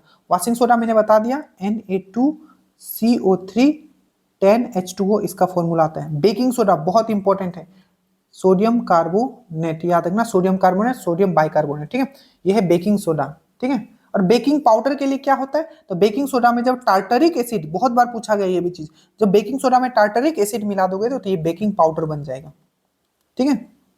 और याद रखना लाइम, लाइम क्या है, चूना, चूना का फॉर्मूला क्या होता है, CaO, ये बिना बुझा हुआ चूना है, CaO, ये क्या है, बिना बुझा हुआ चूना, CaO, इसको हम लोग क्या बोलते हैं, क्विक लाइम, ठीक है, याद रखना। और इसी में अगर हम लोग पानी मिला देंगे तो ये क्या बन जाएगा, कैल्शियम हाइड्रोक्साइड, जिसको हम लोग क्या बोलते हैं, कैल्शियम हाइड्रोक्साइड को लाइम वाटर बोलते हैं, ठीक है, क्या बोलते हैं, लाइम वाटर बोलते हैं, ठीक है, याद रखना। और इसको हम लोग स्लैक लाइम भी बोलते हैं। ब्लीचिंग पाउडर बहुत इंपॉर्टेंट है, ब्लीचिंग पाउडर याद रखना, कुछ क्वेश्चन पूछा जाता है, पानी जब ब्लीचिंग पाउडर में मिलाते हैं तो कौन सा गैस रिलीज करता है, तो ये क्लोरीन करता है। ब्लीचिंग पाउडर बनता कैसे है, जल्दी से बताओ, ब्लीचिंग पाउडर कैसे बनता है, एकदम याद रखना, जो जो इक्वेशन बोल रहा हूं आपको, ठीक है, यही सब चीज तो है जो आपको दूसरों से अलग करेगा। तो जब आपका कैल्शियम हाइड्रोक्साइड में जब हम लोग क्लोरीन मिलाते हैं तब हमारा क्या बनता है, कैल्शियम ऑक्सीक्लोराइड, जिसको हम लोग ब्लीचिंग पाउडर बोलते हैं, और वाटर आपका बाहर आ जाता है। यही रिएक्शन उल्टा भी पूछता है, जैसे कि ब्लीचिंग पाउडर, इसमें वाटर मिलाएंगे तो क्या मिल रहा है, क्लोरीन, ठीक है। और इसको जस्ट उल्टा भी पूछा जा सकता है, इसको बनाते कैसे हैं, तो कैल्शियम हाइड्रोक्साइड और Cl2, तो ये मिलता है। तो यहाँ ये ब्लीचिंग पाउडर, यहाँ है आपका कैल्शियम हाइड्रोक्साइड, तो दोनों तरफ से पूछा जाता है, याद रख लेना, ठीक है। रिमूविंग ऑफ परमानेंट हार्डनेस, तो ये हो जाएगा वॉशिंग सोडा लगाना पड़ेगा। ये सब बहुत अच्छे से आपको करवाया हुआ कि नॉट ए वेक्टर क्वांटिटी सदिश राशि नहीं है, इलेक्ट्रिक फील्ड सदिश है, टॉर्क सदिश है, ग्रेविटेशनल फोर्स सदिश है, पर ग्रेविटेशनल कांस्टेंट आ जाएगा तो वो सदिश नहीं होगा, अच्छे से याद रखिएगा, वो अदिश होगा। इलेक्ट्रिक चार्ज यही जो है आपका सदिश नहीं है, डेट मींस वेक्टर क्वांटिटी नहीं है, यही आपका आंसर हो जाएगा। बाकी जितने भी दिए हुए हैं बुक में आपको अच्छे से दिया हुआ है। इसके बाद which of the following protein is found in human nail and hair, देखो कौन सा ऐसा प्रोटीन है जो ह्यूमन हेयर में और आपका नेल में मिलता है, जल्दी से बताइए। आपको पता है ह्यूमन हेयर हो गया, नेल हो गया, ठीक है, इस समय कौन सा प्रोटीन होता है, तो ये है आपका केराटिन। ऑक्सीटोसिन क्या है, तो याद रखिए इसको लव हार्मोन बोलते हैं, पूछा जाता है कि लव हार्मोन किसको बोलते हैं, तो ऑक्सीटोसिन, याद रखना बहुत इंपॉर्टेंट है माँ और बच्चों में। ये जैसे कि ये क्या होता है कि जो ओमेन है उसमें जब बच्चा पैदा ले लेता है तो उसमें दूध का सिक्रेशन के लिए क्या होता है, ये बहुत इंपॉर्टेंट होता है, माँ और बच्चों में एक प्यार का बंधन बांधता है, ठीक है। तो ये है आपका ऑक्सीटोसिन, याद रखिएगा, ये लव हार्मोन के नाम से जाना जाता है और महिलाओं में दूध का सिक्रेशन करने में हेल्प करता है। मैंने आपको बताया था, ट्रिप्सिन क्या होता है, तो ये पेनक्रियाज जो होता है, अग्नाशय जो होता है, ठीक है, वो ट्रिप्सिन रिलीज करता है जो कि आपका प्रोटीन के पाचन में हेल्प करता है, ठीक है, याद रखिएगा। और ये वैसोप्रेसिन क्या है, बहुत इंपॉर्टेंट, इसको एडीएच भी बोलते हैं, anti diuretic hormone, anti diuretic hormone, जो कि क्वेश्चन पूछा था कि हमारे बॉडी में वाटर को जो वाटर का जो लेवल है उसको मैनेज कौन करता है, मतलब कंट्रोल कौन करके रखता है, तो ये सब क्वेश्चंस पूछे गए हैं, आपको फिर पूछे जाएंगे, ठीक है। उसके बाद ये देखिए क्वेश्चन है कि एक सुचालक को दूसरे, क्या है, एक सुचालक को दूसरे चार्ज किए हुए सुचालक के पास लाकर बिना संपर्क बनाए चार्ज करने की प्रक्रिया कहलाती है। बेहतरीन क्वेश्चन, बेहतरीन बेहतरीन। The process of charging a good conductor by bringing it, short videos जो मैं डाल रहा हूँ ना, ठीक है, यूट्यूब पे चाहे इंस्टाग्राम पे, सब वहीं के क्वेश्चन ये सब देखो। The process of charging a good conductor by bringing it close to another charge conductor without making it contact, इसको क्या बोला जाता है, जल्दी से बताइए। इसको बोला जाता है प्रेरण, इंडक्शन। ये कहाँ यूज होता है, तो ट्रांसफॉर्मर। ट्रांसफॉर्मर किस सिद्धांत पे काम करता है, तो स्वयं प्रेरण। स्वयं प्रेरण मतलब होता है आपका म्यूचुअल इंडक्टेंस पे काम करता है वो, ठीक है, ये चीज याद रखिएगा। और कुछ याद करो, जैसे कि पूछा गया था लैक्टोमीटर, लैक्टोमीटर से हम लोग क्या नापते हैं, तो दूध की गुणवत्ता। एग्जाम में क्या पूछा गया था, किस सिद्धांत पे काम करता है, तो आर्किमिडीज प्रिंसिपल पे। और आपका जितना भी हाइड्रोलिक ब्रेक है, हाइड्रोलिक ब्रेक, वो किस सिद्धांत पे काम करता है, तो पास्कल लॉ पे, ठीक है, ये सब चीज आपको याद रखना। हवाई जहाज के ब्लैक बॉक्स का जो रंग होता है वो कैसा होता है, यहाँ ये पूछा जा रहा है हवाई जहाज का।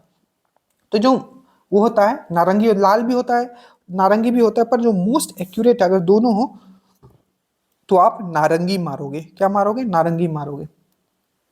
What is the tolerance, approximate noise tolerance for human, ठीक है, जो ह्यूमन ईयर है, ठीक है, वो कितने डेसिबल, आपको पता है डेसिबल में क्या नापते हैं, साउंड का जो तीव्रता होता है, इंटेंसिटी, तो कितने डेसिबल तक, ठीक है, वो ह्यूमन जो है वो उसको सुन सकता है। अगर उससे ज्यादा हुआ तो उसका कान के लिए वो ठीक नहीं है। ये 125 है, 85 है, यहाँ ये 125, 85,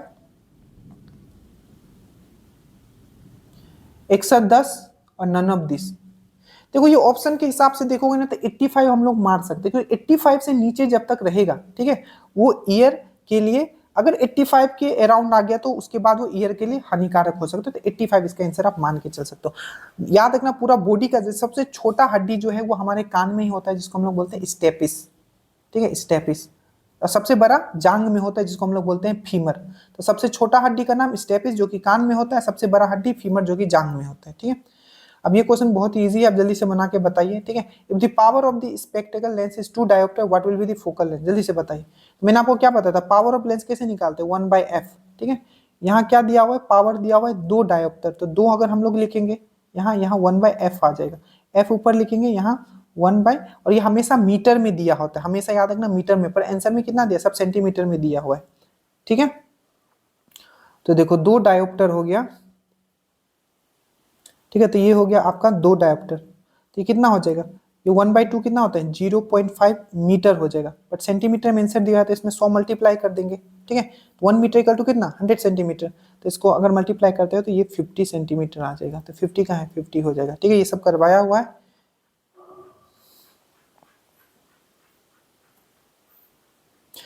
देखिए निम्नलिखित में से किस फसल में नील हरित शैवाल मुख्यतः जैव उर्वरक के रूप में प्रयोग किया जाता है, in which of the following crop is blue green algae mainly used as a bio fertiliser, बहुत इजी सा क्वेश्चन, जल्दी से बताइए।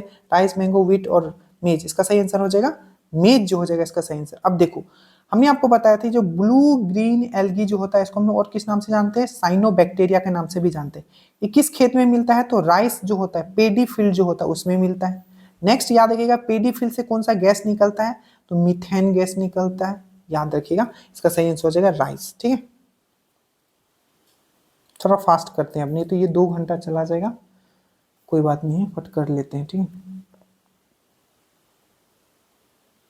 बताने के लिए बहुत चीज होता है, पर जो मोस्ट इंपॉर्टेंट है कम से कम वो तो बता ही देना है। दूरदृष्टि से प्रेरित व्यक्ति को कठिनाई होती है, जल्दी से बताइए क्या होता है। 4 ऑप्शन है आपके सामने, मैं ऑप्शन नहीं पढ़ूंगा अब, ठीक है। तो देखिए जो दूरदृष्टि जिसको है उसका मतलब क्या होगा, उसको क्या होगा कि सामने का चीज नहीं दिखेगा, दूर का चीज उसको दिखेगा। तो देखो क्या लिखा है, seeing near by object clearly, seeing distance object clearly, seeing both distance all of the above नहीं, क्या होगा, वो बस दूर का वस्तु को सही देख पाता है, तो ए इसका आंसर हो जाएगा। और जो दूरदृष्टि है, हाइपरमेट्रोपिया जिसको बोलते हैं, इसको सही किससे किया जाता है, तो इसमें आपको कॉनकेव लेंस, ये क्या है आपका, तो इसमें आपको कॉन्वेक्स लेंस, देखो एक होता है आपका मायोपिया, निकट दृष्टि दोष, इसको सही करने के लिए कॉनकेव लेंस, और ये दूर दृष्टि को सही करने के लिए कॉन्वेक्स लेंस, मतलब इसमें उत्तल, इसमें अवतल और इसमें उत्तल, तो इसमें उत्तल लेंस लगता है, कॉन्वेक्स लेंस लगता है। और इसमें क्या होता है, तो रेटिना के बाद आपका इमेज बनता है, ये भी चीज याद रखिएगा, ठीक है। इसके बाद which organ of the human body is affected by Alzheimer, Alzheimer disease से बॉडी का कौन सा भाग जो है अफेक्ट होता है, तो आपको याद रखना है मस्तिष्क, मस्तिष्क। और मस्तिष्क से याद रखना, मस्तिष्क सही से काम कर रहा है कि नहीं कर रहा है, इसको जांच करने के लिए कौन सा टेस्ट करते हैं, आपका ईईजी, इलेक्ट्रोएन्सीफेलोग्राम, इलेक्ट्रोएन्सीफेलोग्राम याद रखिएगा, ईईजी। ब्रेन बहुत इंपॉर्टेंट है, अभी आपके दरोगा में पूछा गया था ब्रेन का जो सबसे बड़ा वाला पार्ट होता है, सब पार्ट, वो कौन सा होता है, सेरिब्रम होता है, ठीक है, सेरिब्रम, अच्छे से याद रखिएगा। यहाँ आपका ब्लीचिंग पाउडर वाला क्वेश्चन आ गया, देखिए क्या पूछा है ब्लीचिंग पाउडर में, कि विच स्टेटमेंट इज फॉल्स और फॉल्स फॉर ब्लीचिंग पाउडर, ठीक है, तो ये it is more soluble in water, जल में अधिक विलय होता है, हल्के पीले रंग का होता है, ऑक्सीडाइजिंग एजेंट होता है, तनु अमल की प्रक्रिया से क्लोरीन निष्कासित करता है, जल्दी से बताइए इसमें गलत कौन सा है, तो गलत है आपका ये पूरी तरीके से वाटर में सोल्यूबल नहीं होता है, ठीक है, ये चीज आपको याद रखिएगा, बाकी इसमें आपका सही है। 55 हो गया।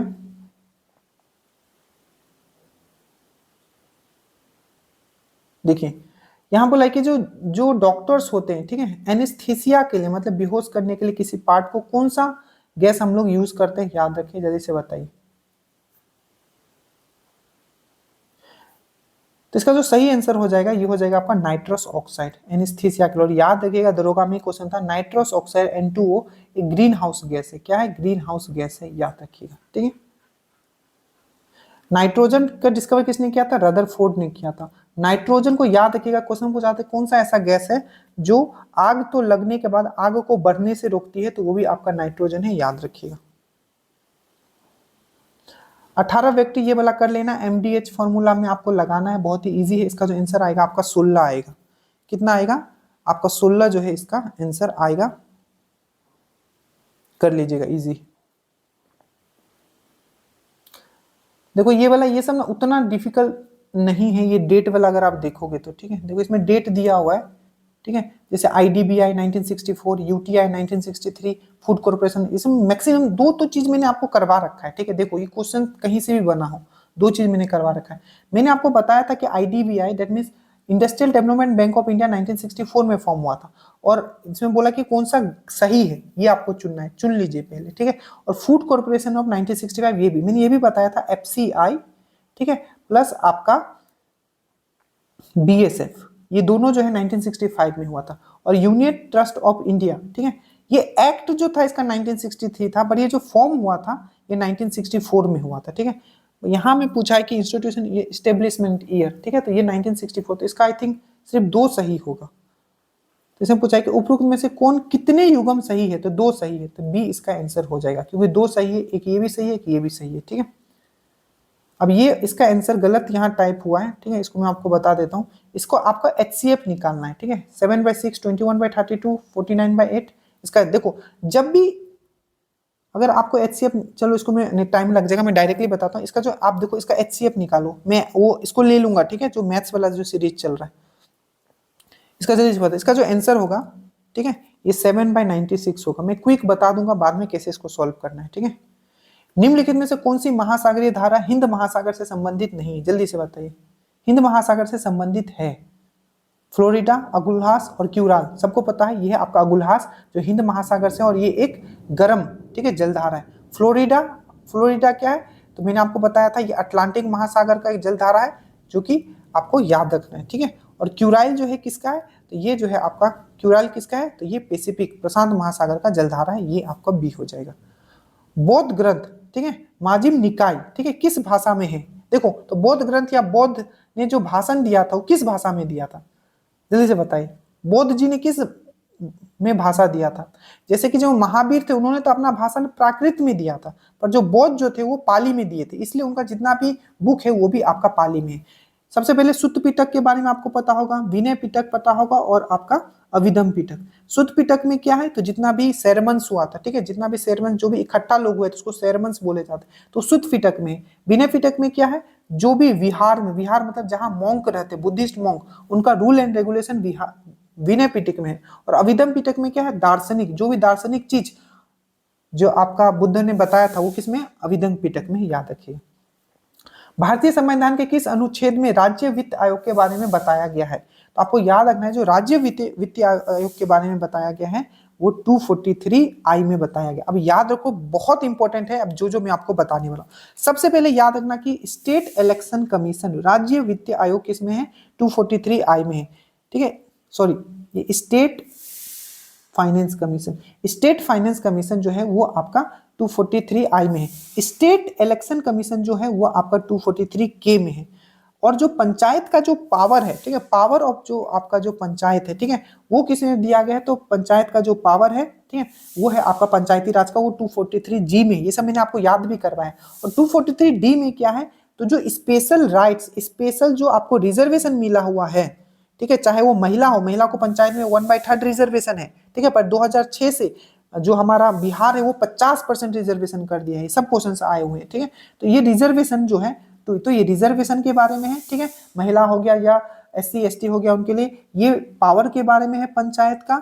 ये है आपका state finance, state election commission के बारे में है, और ये स्टेट फाइनेंस कमीशन के बारे में, सब याद रखना, ठीक है। इसका पूछा था ये सब मैंने आपको अच्छे से याद करवाया। और निम्नलिखित में से ओम्बुड्समैन, ओम्बुड्समैन मतलब होता है लोकपाल, लोकपाल की उत्पत्ति कहां से मानी जाती है, जल्दी से बात है। तो लोकपाल की जो उत्पत्ति हुई है कहां से हुई है, तो ये जो हुआ है आपका स्वीडन से हुआ है, ये चीज याद रखना है।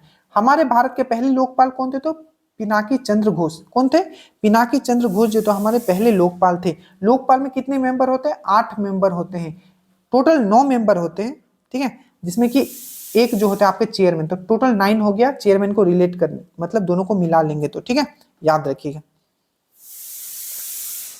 अब देखिए, निम्नलिखित भारतीय संविधान के किस संशोधन द्वारा अनुच्छेद 19(1)(c) में सहकारी समितियां, सहकारी समितियां मतलब होता है कोऑपरेटिव सोसाइटीज। आपको पूछा जा रहा है कि कोऑपरेटिव सोसाइटीज जो है आखिर किस अनुच्छेद के, किस संशोधन के द्वारा, ठीक है, किस संशोधन के द्वारा 19(1)(a) जो है जोड़ा गया है, ये आपको पूछा जा रहा है। जो सहकारी समितियां 19(1)(c) में दिया गया, तो ये 97। 42वां संविधान संशोधन याद रखिएगा, बहुत ही इंपॉर्टेंट है। इसी के द्वारा सरकारिया कमेटी एक आई थी, जिसके द्वारा आपका फंडामेंटल ड्यूटीज ऐड किया गया था। हमारे मूल जो संविधान है उसमें फंडामेंटल ड्यूटीज नहीं था, उसमें सरकारिया कमेटी फंडामेंटल ड्यूटीज जो ऐड हुआ था सरकारिया कमेटी के रिकमेंडेशन पे 42वें संविधान संशोधन के द्वारा, ठीक है। अब ये 65 नंबर देखिए, आप इसको पढ़ लीजिए एक बार, ठीक है, घबराना नहीं है, ठीक है, इतना लंबा आगे पढ़ लो बस, इसका पढ़ लेना। इसका जो आंसर होगा ये डी होगा, ठीक है। आगे चलते हैं, ये आ गया आपका। ये सब में ना जो मैथ्स वाला क्वेश्चन अगर अच्छा है तो उसको मैं ले लूंगा। इस टाइप के क्वेश्चन हर बार रहता है एग्जाम में, ठीक है, चाहे कोई भी एग्जाम दो बिहार का। देखो ये दिया हुआ है, आप इसको पढ़ लेना। इसका जो सही आंसर है चक्रवृद्धि ब्याज पे है, ठीक है, 8% के हिसाब से है, 9 माह दिया हुआ। इसका जो सही आंसर क्या होगा, ये होगा आपका ए होगा। कौन सा सही सुमेलित है, 67 पे आते हैं हम लोग।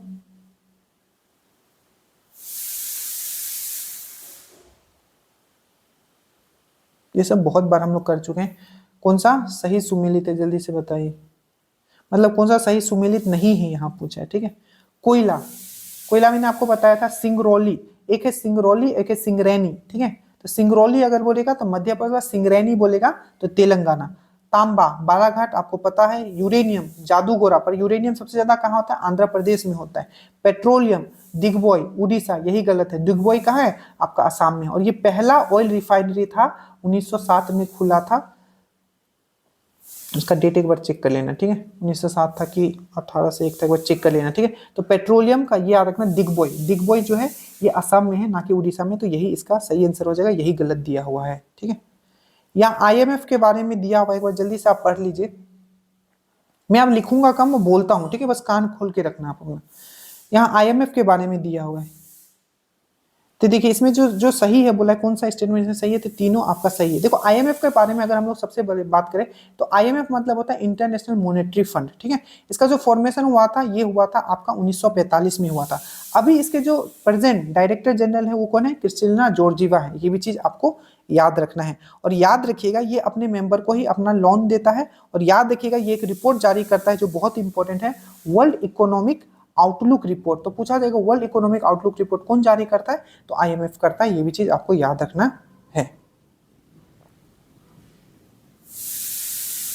ये तो इस टाइप के क्वेश्चन आपको फंसाएगा, लेकिन अगर आपने सही से एकदम बारीकी से, क्योंकि ना एक दो क्वेश्चन अगर पेपर उठाओगे तो ऐसा था, ठीक है, मिक्सचर और कंपाउंड का डिफरेंस पूछा हुआ था अगर आप पेपर उठाओगे तो देखो ये इसी टाइप के क्वेश्चन, एक ही प्रकार के परमाणु निम्नलिखित में से किस में मिलते हैं, in which of the following the same type of atom found. थोड़ा सा दिमाग लगाओ, तो सिंपल है, सेम टाइप ऑफ जो एटम से कौन बना होगा, सिंपल सी बात है, वो एलिमेंट कोई बना होगा, तत्व कोई बना होगा, ठीक है। तो इसका क्या हो जाएगा, नेचुरल एलिमेंट।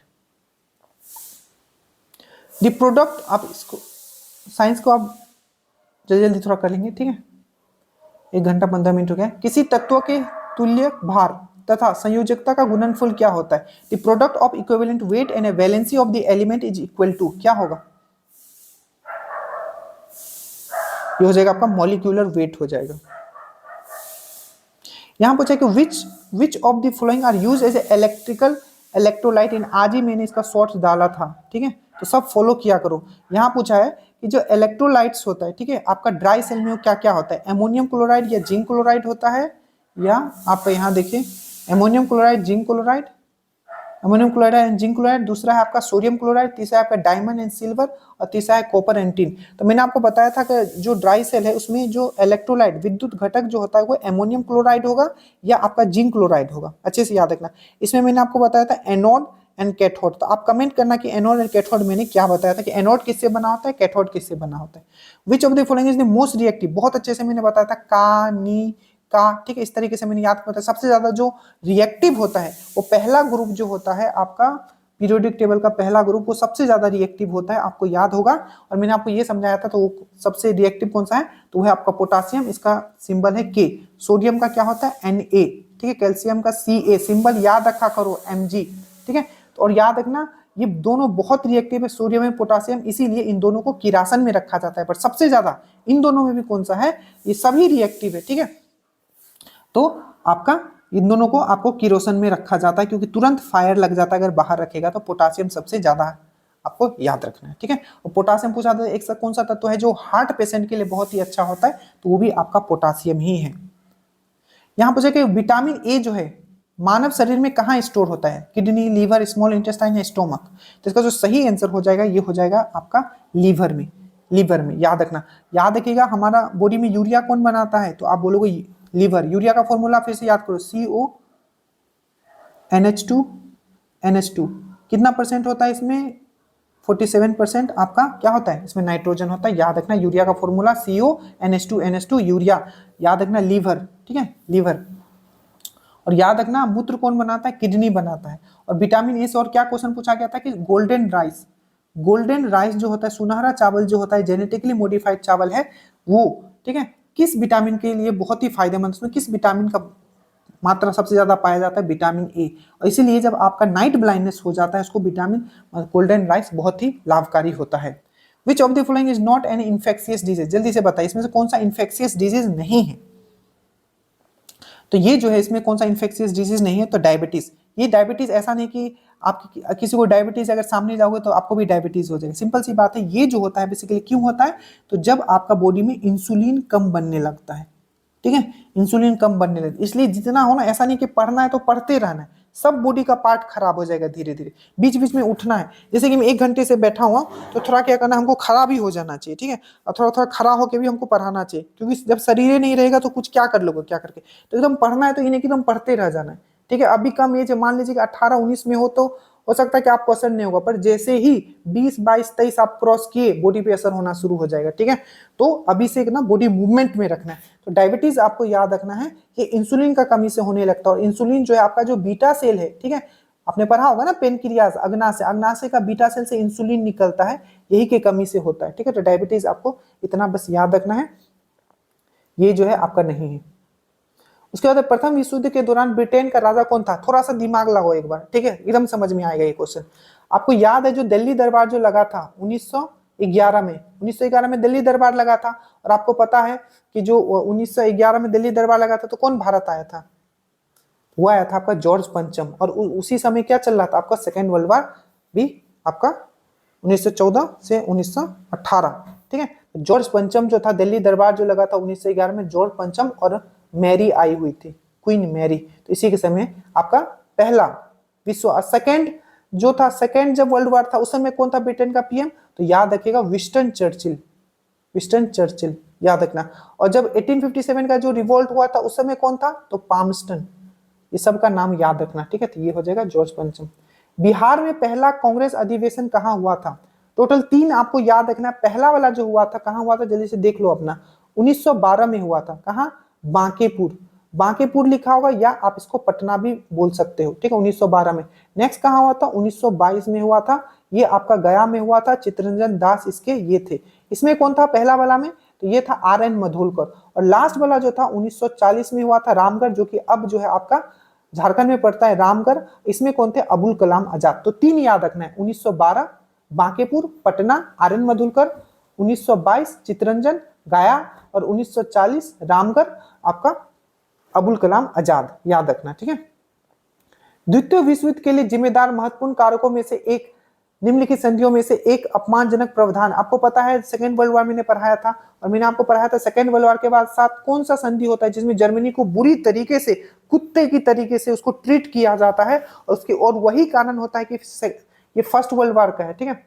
द्वितीय विश्व के लिए जिम्मेदार, हाँ वही ना, कि क्योंकि फर्स्ट वर्ल्ड वार के बाद ये साइन होता है, और मतलब एकदम जर्मनी को बहुत बुरी तरीके से उस पर बोलते हैं ना, किसी को इतना भी मर रहा हो कि वो डरना ही छोड़ दे। इसीलिए फिर से नाजीज्म का सेकेंड वर्ल्ड वार होता है, और फिर से इतना बड़ा उसका रिवेंज लिया जाता है। तो याद रखिएगा वर्साई का संधि साइन हुआ था जर्मनी के साथ, ठीक है। क्या है? संस्कृत के 4 अध्याय किसकी रचना है? जल्दी से बताएं, संस्कृत के 4 अध्याय किसकी रचना है? आपको पूछा जा रहा है, देख लेना वीडियो, कोई बात नहीं है, बट जो भी एक्स्ट्रा बता रहा हूं थोड़ा दिमाग में रखिएगा। संस्कृत के 4 अध्याय किसकी रचना है? तो ये आपको याद रखना, ए है रामधारी साथ दिनकर, दूसरा है भगवती चरण वर्मा, सुभद्रा कुमारी चौहान, इनमें से कोई नहीं। तो इसका जो सही आंसर हो जाएगा ए, याद रखना, रामधारी से दिनकर उसके सही है। दशामुख में कौन सा समास है? एकदम चुटकी से में जवाब देना है। क्या है दशामुख? 10 मुख, मतलब इन दोनों को जोड़ने के बाद किसी तीसरे आदमी के बारे में दिमाग में, 10 मुख किसका था? तो ये था रावण का। तो तीसरा के बारे में दिमाग में आ रहा है, मतलब ये बहुवरीय समाज होगा। 1942 के आंदोलन में डॉक्टर राजेंद्र प्रसाद को किस जेल में रखा गया था? 1942 मतलब क्विट इंडिया मूवमेंट, भारत छोड़ो आंदोलन के समय, सबका याद करो।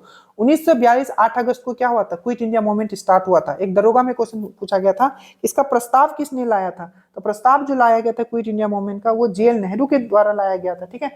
इसका आलेख किसने लिखा था? तो महात्मा गांधी ने लिखा था, याद रखिएगा। और उस समय कांग्रेस के प्रेसिडेंट कौन थे? तो अबुल कलाम आजाद थे, याद रखिएगा।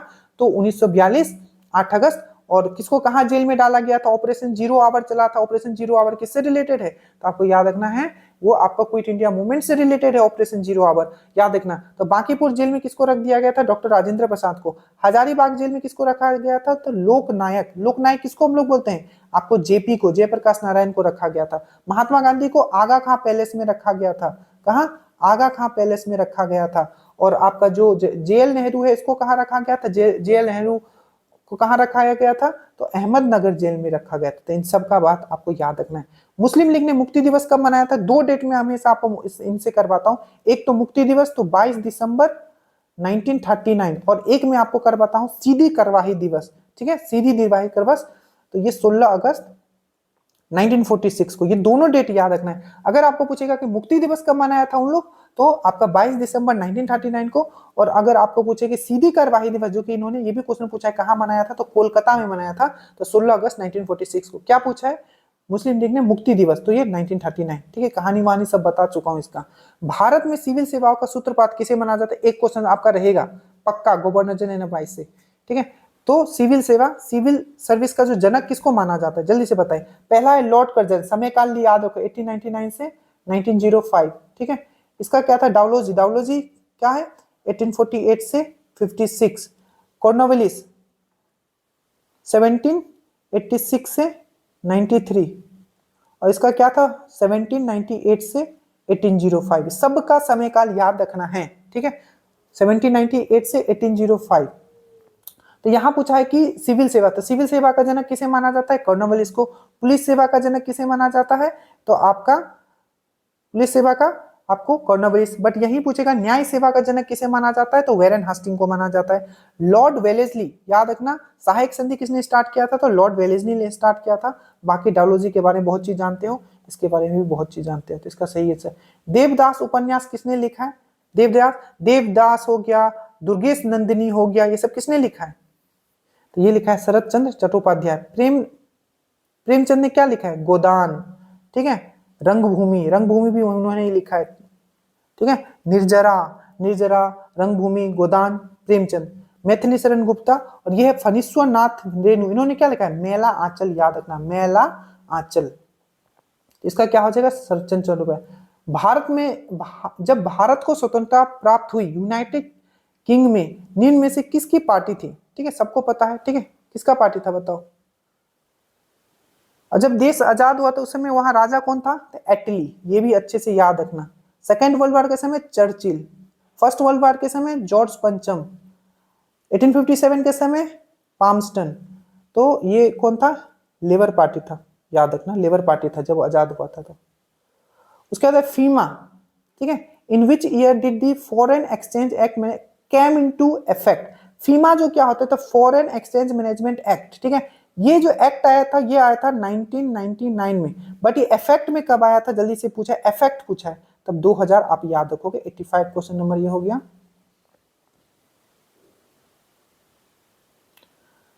उसके बाद है आपका, अकबर ने बंगाल और बिहार मुगल साम्राज्य में मिलाया था डायरेक्टली, ये आपका जो है घटना चक्र का क्वेश्चन है, जल्दी से बताइए। बिहार और बंगाल को कब मिलाया था, 1576 में मिलाया था। चिलैया कमेटी, एक कमेटी से रहेगा, हर बार रहा था, इस बार भी रहेगा। चिलैया कमेटी किससे रिलेटेड था, जल्दी बताइए। तो चिलैया कमेटी जो रिलेटेड था, चाहे रेखीय कमेटी जो रिलेटेड था, ये सब जो कमेटी है वो टैक्स से रिलेटेड है, reform in the direct and indirect tax, ठीक है।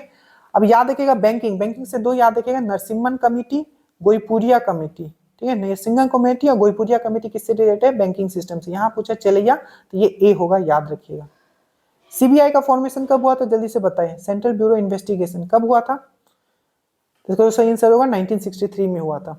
शिवाजी से संबंधित निम्नलिखित घटनाओं का सही क्रम आपको बताना है, जल्दी से बताइए, क्योंकि इस टाइप के क्वेश्चंस आपके पूछे गए हैं। क्या होगा इसका आंसर, जल्दी से बताइए। इसका जो आंसर होगा आपका, देखिए सबसे पहले दिमाग लगाओ, सबसे पहले उन्होंने क्या जीता था, तो पुरंदर का, आपको ये याद है पुरंदर। उसके बाद सूरत का पहला लूट, तो सूरत का पहला लूट। उसके बाद जीवन के आखिरी समय में 1674 में उन्होंने राज्याभिषेक किया था, तो पुरंदर, सूरत का लूट तो 1664 में हुआ था, उसके बाद दूसरा हुआ था, ठीक है। तो पुरंदर 4-2 इसमें भी है, 4-2 इसमें भी है। उसके बाद राज्याभिषेक 4-2-1-4-2-1-3, हाँ ठीक है, 4-2-1-3, तो ये होगा, ठीक है। तो पहले पुरंदर का दुर्ग, उसके बाद सूरत का दूसरा लूट, मतलब पहला लूट, सूरत की पहली लूट, उसके बाद दूसरा वाला, ये 1664 में हुआ था, ठीक है। तो पुरंदर की दुर्ग पर विजय, उसके बाद सूरत की पहली लूट मार, उसके बाद राज्य अभिषेक कब किया था, 1674 में किया था। लास्ट में उसका कर्नाटका का आपका आक्रमण, तो बी इसका सही आंसर हो जाएगा। वातावरण की वह परत जो रेडियो तरंगों को परिवर्तित करती है, आपको पता है, मैंने आपको पढ़ाया है, आपको एटमॉस्फेरिक लेयर जो, ठीक है। तो जो वातावरण की वह परत जो रेडियो तरंगों को परिवर्तित करती है, मतलब रेडियो जो आपका जो वेव है उसको क्या करता है, आपको रिफ्लेक्ट करता है, कौन सा है जल्दी से बताएं। आयन मंडल, समताप मंडल, बाहरी मंडल या क्षोभ मंडल, तो इसका जो ये हो जाएगा आयन मंडल। अगर आपको पूछेगा कि कौन सा ऐसा, ठीक है, जो लेयर है एटमॉस्फेरिक लेयर जिसमें सब मौसमी घटना होता है, तो आप क्या बोलोगे, क्षोभ मंडल, स्ट्रेटोस्फेयर, क्या बोलोगे, स्ट्रेटोस्फेयर, ठीक है, स्ट्रेटोस्फेयर क्या है, नहीं स्ट्रेटोस्फेयर में थोड़ी ना होता है, गलती बोल दे रहा हूं, इसका होगा आयन मंडल। और अगर पूछेगा जितना भी मौसमी घटना होता है किसमें होता है, ट्रोपोस्फेयर में होता है, ट्रोपोस्फेयर में। जितना भी मौसमी घटना है, बिजली चमकना, बारिश होना, ट्रोपोस्फेयर में। और बोलेगा कि जो ओजोन जो लेयर पाया जाता है या एरोप्लेन जो उड़ता है वो किस में उड़ता है, स्ट्रेटोस्फेयर में। ये सब चीज आपको अच्छे से याद रखना है, ठीक है। उसके बाद agriculture is the what type of, देखो जो एग्रीकल्चर 3 महीने आपको पढ़ाया है, ठीक है। कृषि किस प्रकार की मानवीय आर्थिक क्रिया है, प्राइमरी है, सेकेंडरी है, टर्सरी है। तो कृषि क्या है, नेचुरल चीज कर रहे हैं, तो क्या होगा, ये प्राइमरी में आ जाएगा। अब पादशाहनामा का रचयिता कौन था, जल्दी से बताओ। एक मैंने बोला था पादशाहनामा, एक मैंने आपको बोला था शाहजहां, शाहजहांनामा या इसी को हम लोग बोलते हैं बादशाहनामा। और एक मैंने कहा कराया था शाहनामा, ये शाहजहांनामा, ये शाहनामा है। तो शाहनामा फिरदौसी, शाहजहांनामा या शाहनामा फिरदौसी, शाहजहांनामा या बादशाहनामा। आपको याद रखना है इनायत खान, और बादशाहनामा याद रखना है आपका अब्दुल हमीद लाहौरी। 92 हो गया। उसके बाद कुतुब मीनार का कार्य को किसने पूरा करवाया था, तो सबसे पहले स्टार्ट किसने करवाया था, कुतुबुद्दीन काकी के याद में किसने करवाया था, कुतुबुद्दीन ऐबक ने करवाया था, ठीक है। और इसको कंप्लीट किसने करवाया था, जल्दी से बताए, इल्तुतमिश ने करवाया था। बट एक बार ये टूट जाता है बिजली गिरने से, तो फिरोज शाह तुगलक इसका मरम्मत करवाता है। तो इल्तुतमिश, इल्तुतमिश बहुत इंपॉर्टेंट पर्सन है, याद रखिए, इक्ता सिस्टम इन्होंने स्टार्ट किया था, ठीक है। उदयपुर पक्षी अभ्यारण्य बिहार के किस जिले में, जल्दी से बताइए, उदयपुर। तो उदयपुर किसमें, राजगीर, नवादा, पूर्वी चंपारण, इनमें से किसमें है, तो ये जो है आपका पश्चिमी चंपारण में है, डेट मींस डी होगा इसका आंसर। तुजू दर्रा भारत को किस देश से जोड़ता है, जल्दी से बताइए। अभी मैंने आपको बताया था, जहां कहाँ है, सितवा पोर्ट है, सितवा बंदरगाह है, तो भारत को म्यांमार से जोड़ता है। निम्नलिखित में से कौन सा देश नाटो का सदस्य नहीं है, अब टोटल 32 देश हो गए। दो नया जो जुड़ा है कौन सा है, फिनलैंड और स्वीडन, ठीक है। इसका हेडक्वार्टर कहाँ है आपका, ब्रुसेल बेल्जियम में है, ब्रुसेल बेल्जियम में है आपका, ठीक है। इसका फॉर्मेशन कब हुआ था, 1949 में हुआ था। ये नाटो के बारे में मैंने बताया। तो इसमें से कौन सा नहीं है, तो रूस नहीं है, रूस का तो एकदम जानलेवा दुश्मन है वो नाटो। नाइट्रोजन, हाँ, नहीं है, ठीक है। नई राष्ट्रीय वन नीति कब पारित हुई, देखो सबसे पहले जो वन नीति आया था 1952 में हुआ था। इसका जो अमेंडमेंट किया गया वो 1988 में किया गया, और नए तरीके से फिर वन नीति लागू किया गया, तो 1988 होगा। निम्नलिखित में से कौन सी पत्रिका समाचार पत्र बी आर अंबेडकर से संबंधित नहीं, पक्का बी आर अंबेडकर एकदम फेवरेट टॉपिक है दरोगा का, याद रखना, ठीक है। तो यहाँ जो है, ठीक है, तो ये मुख्य नायक भी उनका पत्रिका है, बहिष्कृत भारत भी उनका पत्रिका है, और जनता भी उनका पत्रिका ही, ये बना नहीं है, तो यही इसका आंसर होगा। कुछ इन्होंने जो संस्थाएं बनाए तो उनका नाम आपको याद रखना है, जैसे कि इन्होंने किया था आपका बहिष्कृत हितकर्णी सभा, बहिष्कृत हितकर्णी सभा इन्होंने कब फॉर्म किया था, बहिष्कृत हितकर्णी सभा 1924। स्वतंत्र श्रमिक पार्टी का इन्होंने फॉर्मेशन किया था 1936 में। तो याद रखना, बहिष्कृत हितकर्णी सभा बी आर अंबेडकर, स्वतंत्र श्रमिक पार्टी 1936 आपका बी आर अंबेडकर। और इस बार पूछा गया था कि डिप्रेस्ड क्लास एसोसिएशन कब फॉर्म किया गया था इनके द्वारा, तो डिप्रेस्ड क्लास एसोसिएशन 1930 में किया गया था। मौलिक अधिकारों में प्रस्ताव, मौलिक अधिकारों पर प्रस्ताव कांग्रेस के द्वारा, ये इस बार एएसआई में भी क्वेश्चन आ चुका है, इसी टाइप से मिला के क्वेश्चन यही था। मौलिक अधिकारों में प्रस्ताव कांग्रेस द्वारा पारित किया गया। देखो तो मौलिक अधिकार, फंडामेंटल राइट्स का अगर हम लोग बात करें, ठीक है, तो ये कराची का जो सेशन हुआ था 1931 में, वल्लभ भाई पटेल से क्या थे, प्रेसिडेंट थे, तो ये हो जाएगा ये वन, ठीक है, याद रहेगा। लास्ट है, राजा राम मोहन रॉय ने निम्नलिखित में से किसका विरोध किया था, जल्दी से बताइए। बाल विवाह, सती प्रथा, पश्चिमी शिक्षा या मूर्ति पूजा। तो सती प्रथा को किया था, और 1829 में इन्होंने विलियम बेंटिक के साथ मिलके इसको एंड भी करवाया था, ठीक है। तो ये चीज बस इतना ही था, हमने मेहनत कर दिया। अब सब लोग कमेंट करेंगे कि आपका कितना स्कोर था।